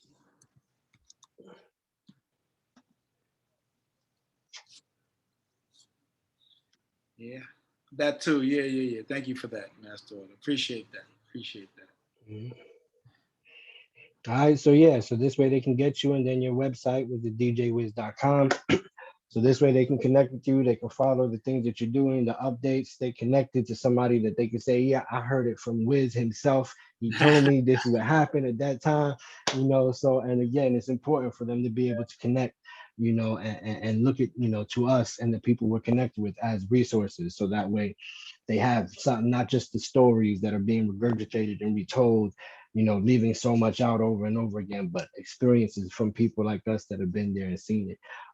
It's a pleasure, it's an honor, you know, and this is just the beginning. Like I said, for us, we want to do this to answer the question. We do these meetings every 2 weeks, Friday, 8 p.m. Because we're doing a lot of reorganization at Chosen. We delayed it. The meeting was supposed to be last week, so we did it this week instead. So stay tuned. Follow us on Chosen Zulu on Facebook for updates on the next meeting. I'm not sure if it's going to be this coming Friday or the following, but we'll update that. But we've got people like Scotty D. Spencer, brothers from the Chosen, rather Castle Hill projects that were there in the early days, a story that's not told, and so many others. And we've had a few authors on the line and brothers from West Africa like Emil Jensen, Emil YX, with so much information and knowledge. And every now and then we'll get us together as a panel and discuss what's happening in the community, what's happening in society, important topics that some people might be scared to talk about. We're happy to address it with a panel. So I invite you to be part of that group, part of that, you know, international culture. And again, we got brothers and sisters from different countries here that now know they can look to you as a resource, as somebody that they can count on. So as always, it's a pleasure, brother, and honor. We ain't done yet. We're just getting started. To everybody that's joined us and been with us for the whole evening, thank you so much. We appreciate it. I know some of you were looking forward to it last week, so I'm sorry for the delay. But yes, we are going to keep doing these meetings every 2 weeks, Friday at 8 p.m. We'll bring another guest speaker, or we will share a little bit more about the Chosen knowledge and the Chosen experience, which our Chosen knowledge is a library of life skills development programs and information. As the brother mentioned, the personal cipher, we teach the 6 aspects of self to help you develop mentally, physically, emotionally, spiritually, socially, and financially. And we help you get to that perfect 10 on each aspect with the lessons and the information that we put together.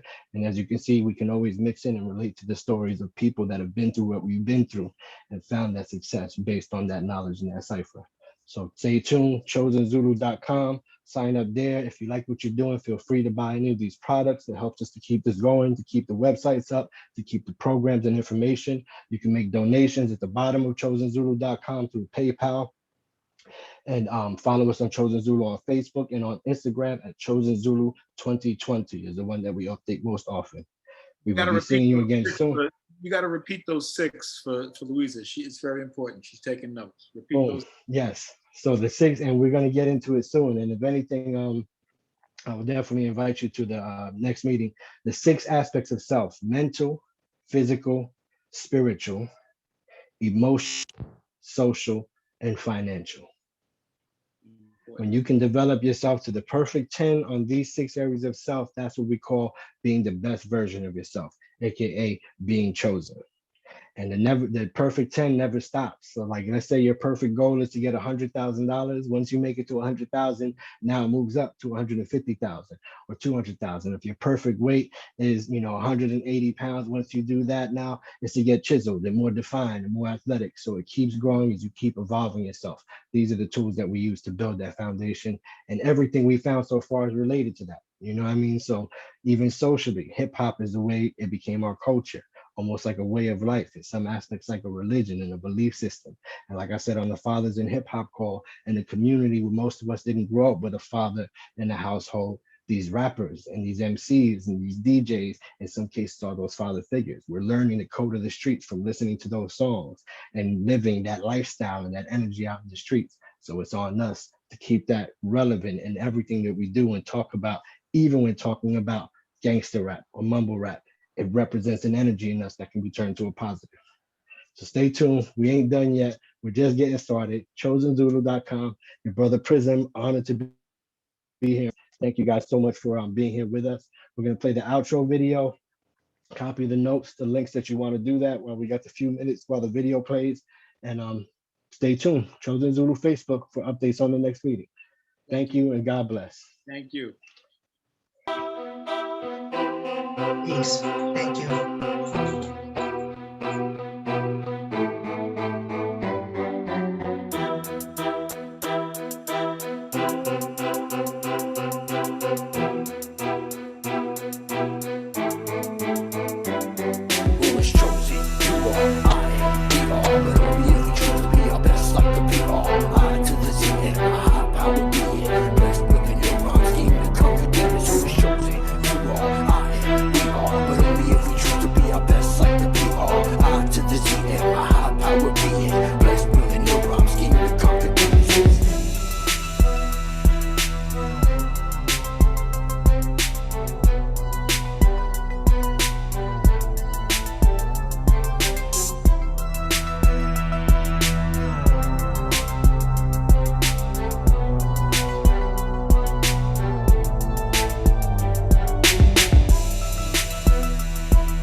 Who is chosen? You are I.